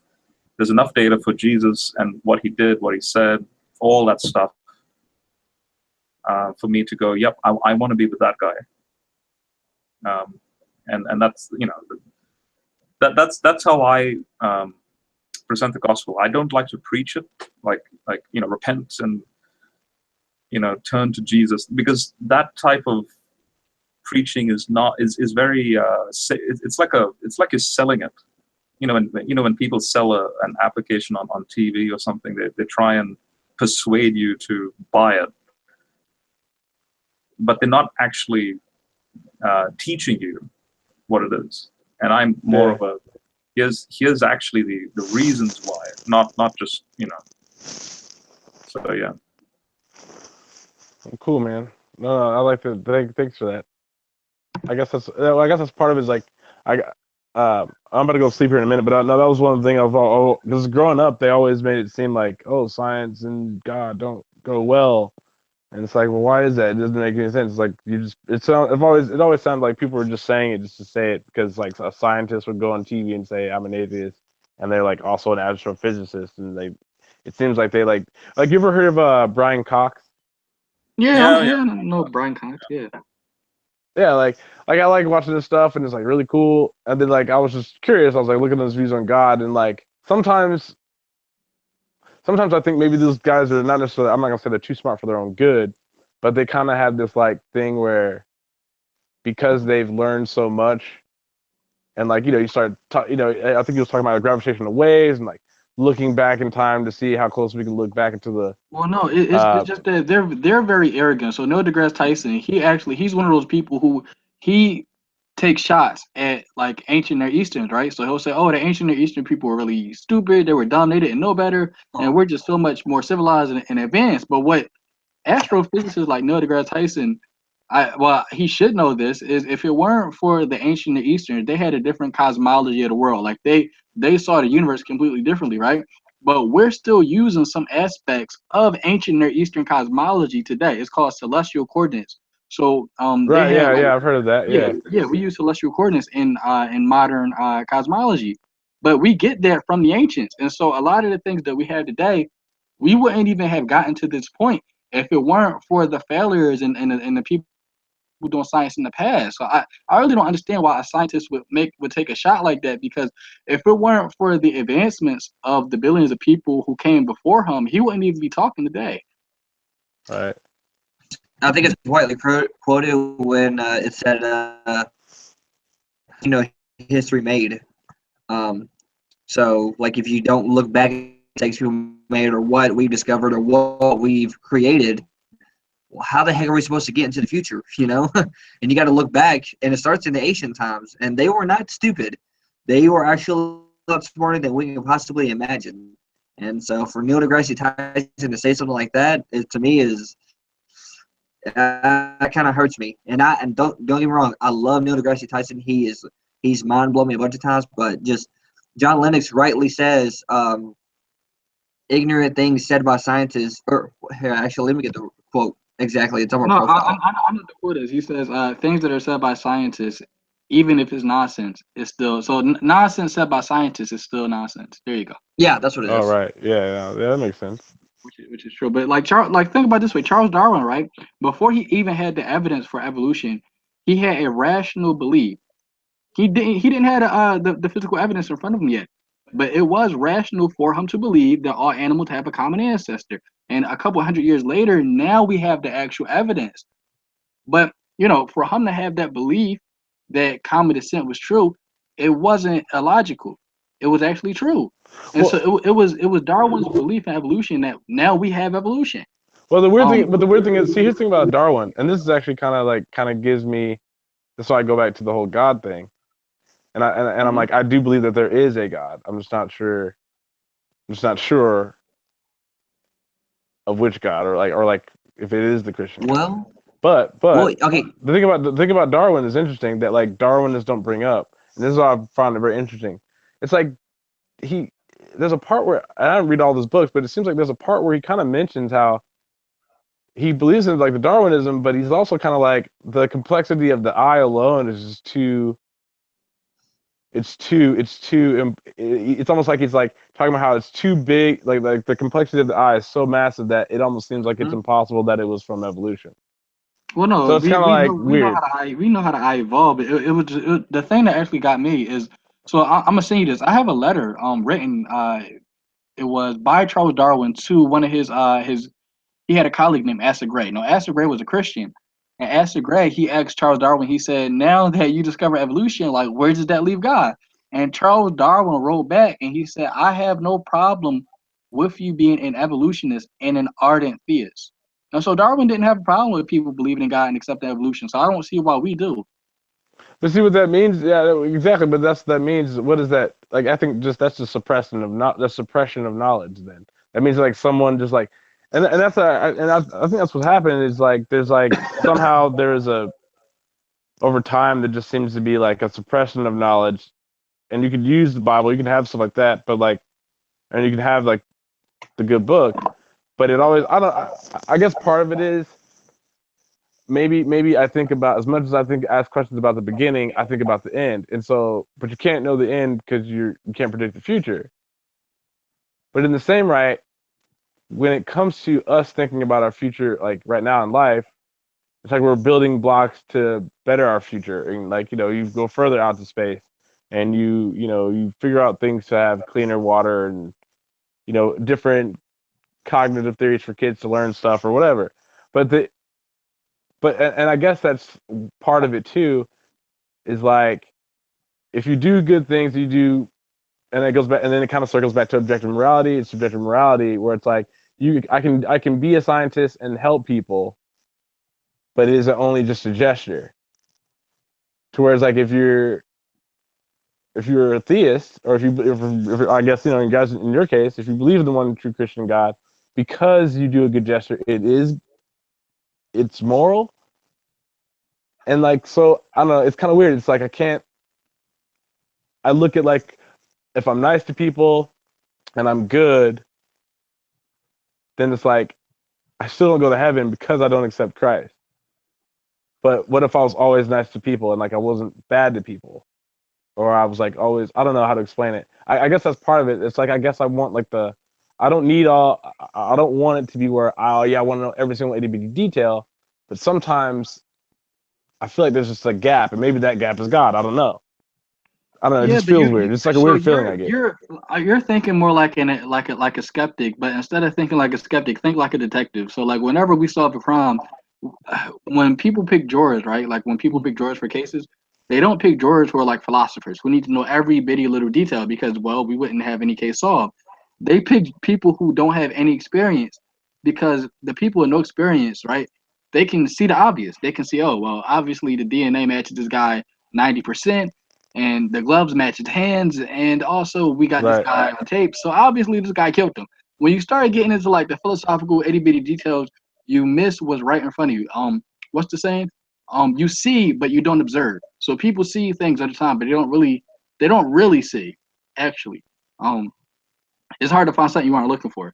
And so what I would like tell you is to stop trying to look at the itty bitty little details because we're always going to have a gap. There's always going to be something we don't know. But and notice how in court when we look at a court case, the standard of evidence is beyond a reasonable doubt. So we don't have a good reason to doubt general relativity. I mean, could general relativity be wrong? It's possible. It's possible that aliens can be deceiving us. It's possible that everything we know about modern physics is wrong and pixies are deceiving us. But it's not reasonable to believe that. So I would tell you to just have that mindset of a detective and less of the mindset of a Yeah, skeptic. what Wayne is saying is very true, and then at the same time, just again to that what he just said is relatively wrong, and he said it's possible. But here's the interesting thing about that possibility, Thomas. The possibility is that when it was first written down as a theoretical mathematical model, and then when actual empirical, investigation was taking place to test it. In physics, what's called an error bar, like an uncertainty. The uncertainties were already very low, and now today, the uncertainties are down to 20 places of a decimal. So that's 10 to the minus 20. So basically, in mathematical speak, 20 places of decimal is really, really, really tiny for you to have any doubt that it works. Meaning, Oh yeah, I see what you mean. Yeah, it's close to impossible to say that it's wrong. That's how. it's like it's kind of like a giant game of deductive reason. Like you take all these layers off, and it's so tiny. The last part to deduct is the closest thing you get to the truth anyway. Yeah, to really verify that yes, this is indeed a true, that it truly. So notice you still have a tiny error, but the point is every time we put it to the test, we're always discovering that it comes out on top each time. Hence, the decimal place keeps going less and less and less and less. So that's what Wayne's getting at, is that you'll still come down to tiny gaps. Yeah, the more you know, the less you know, kind of. You have 99.9% of it all proven anyway. Right. Well, hey, thanks, guys. I'm gonna hit the sack. I got a lot to think about.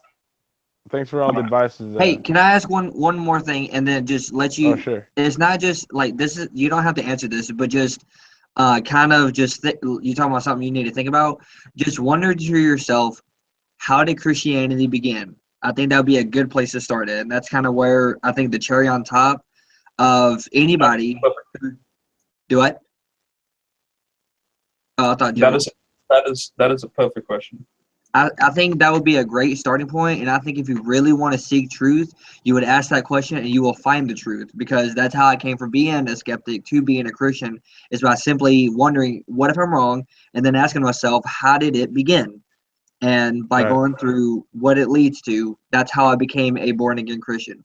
And that's just my personal testimony to you. And so I'm just hoping that you stick to it and that you just really seek it out. Well, thanks, guys.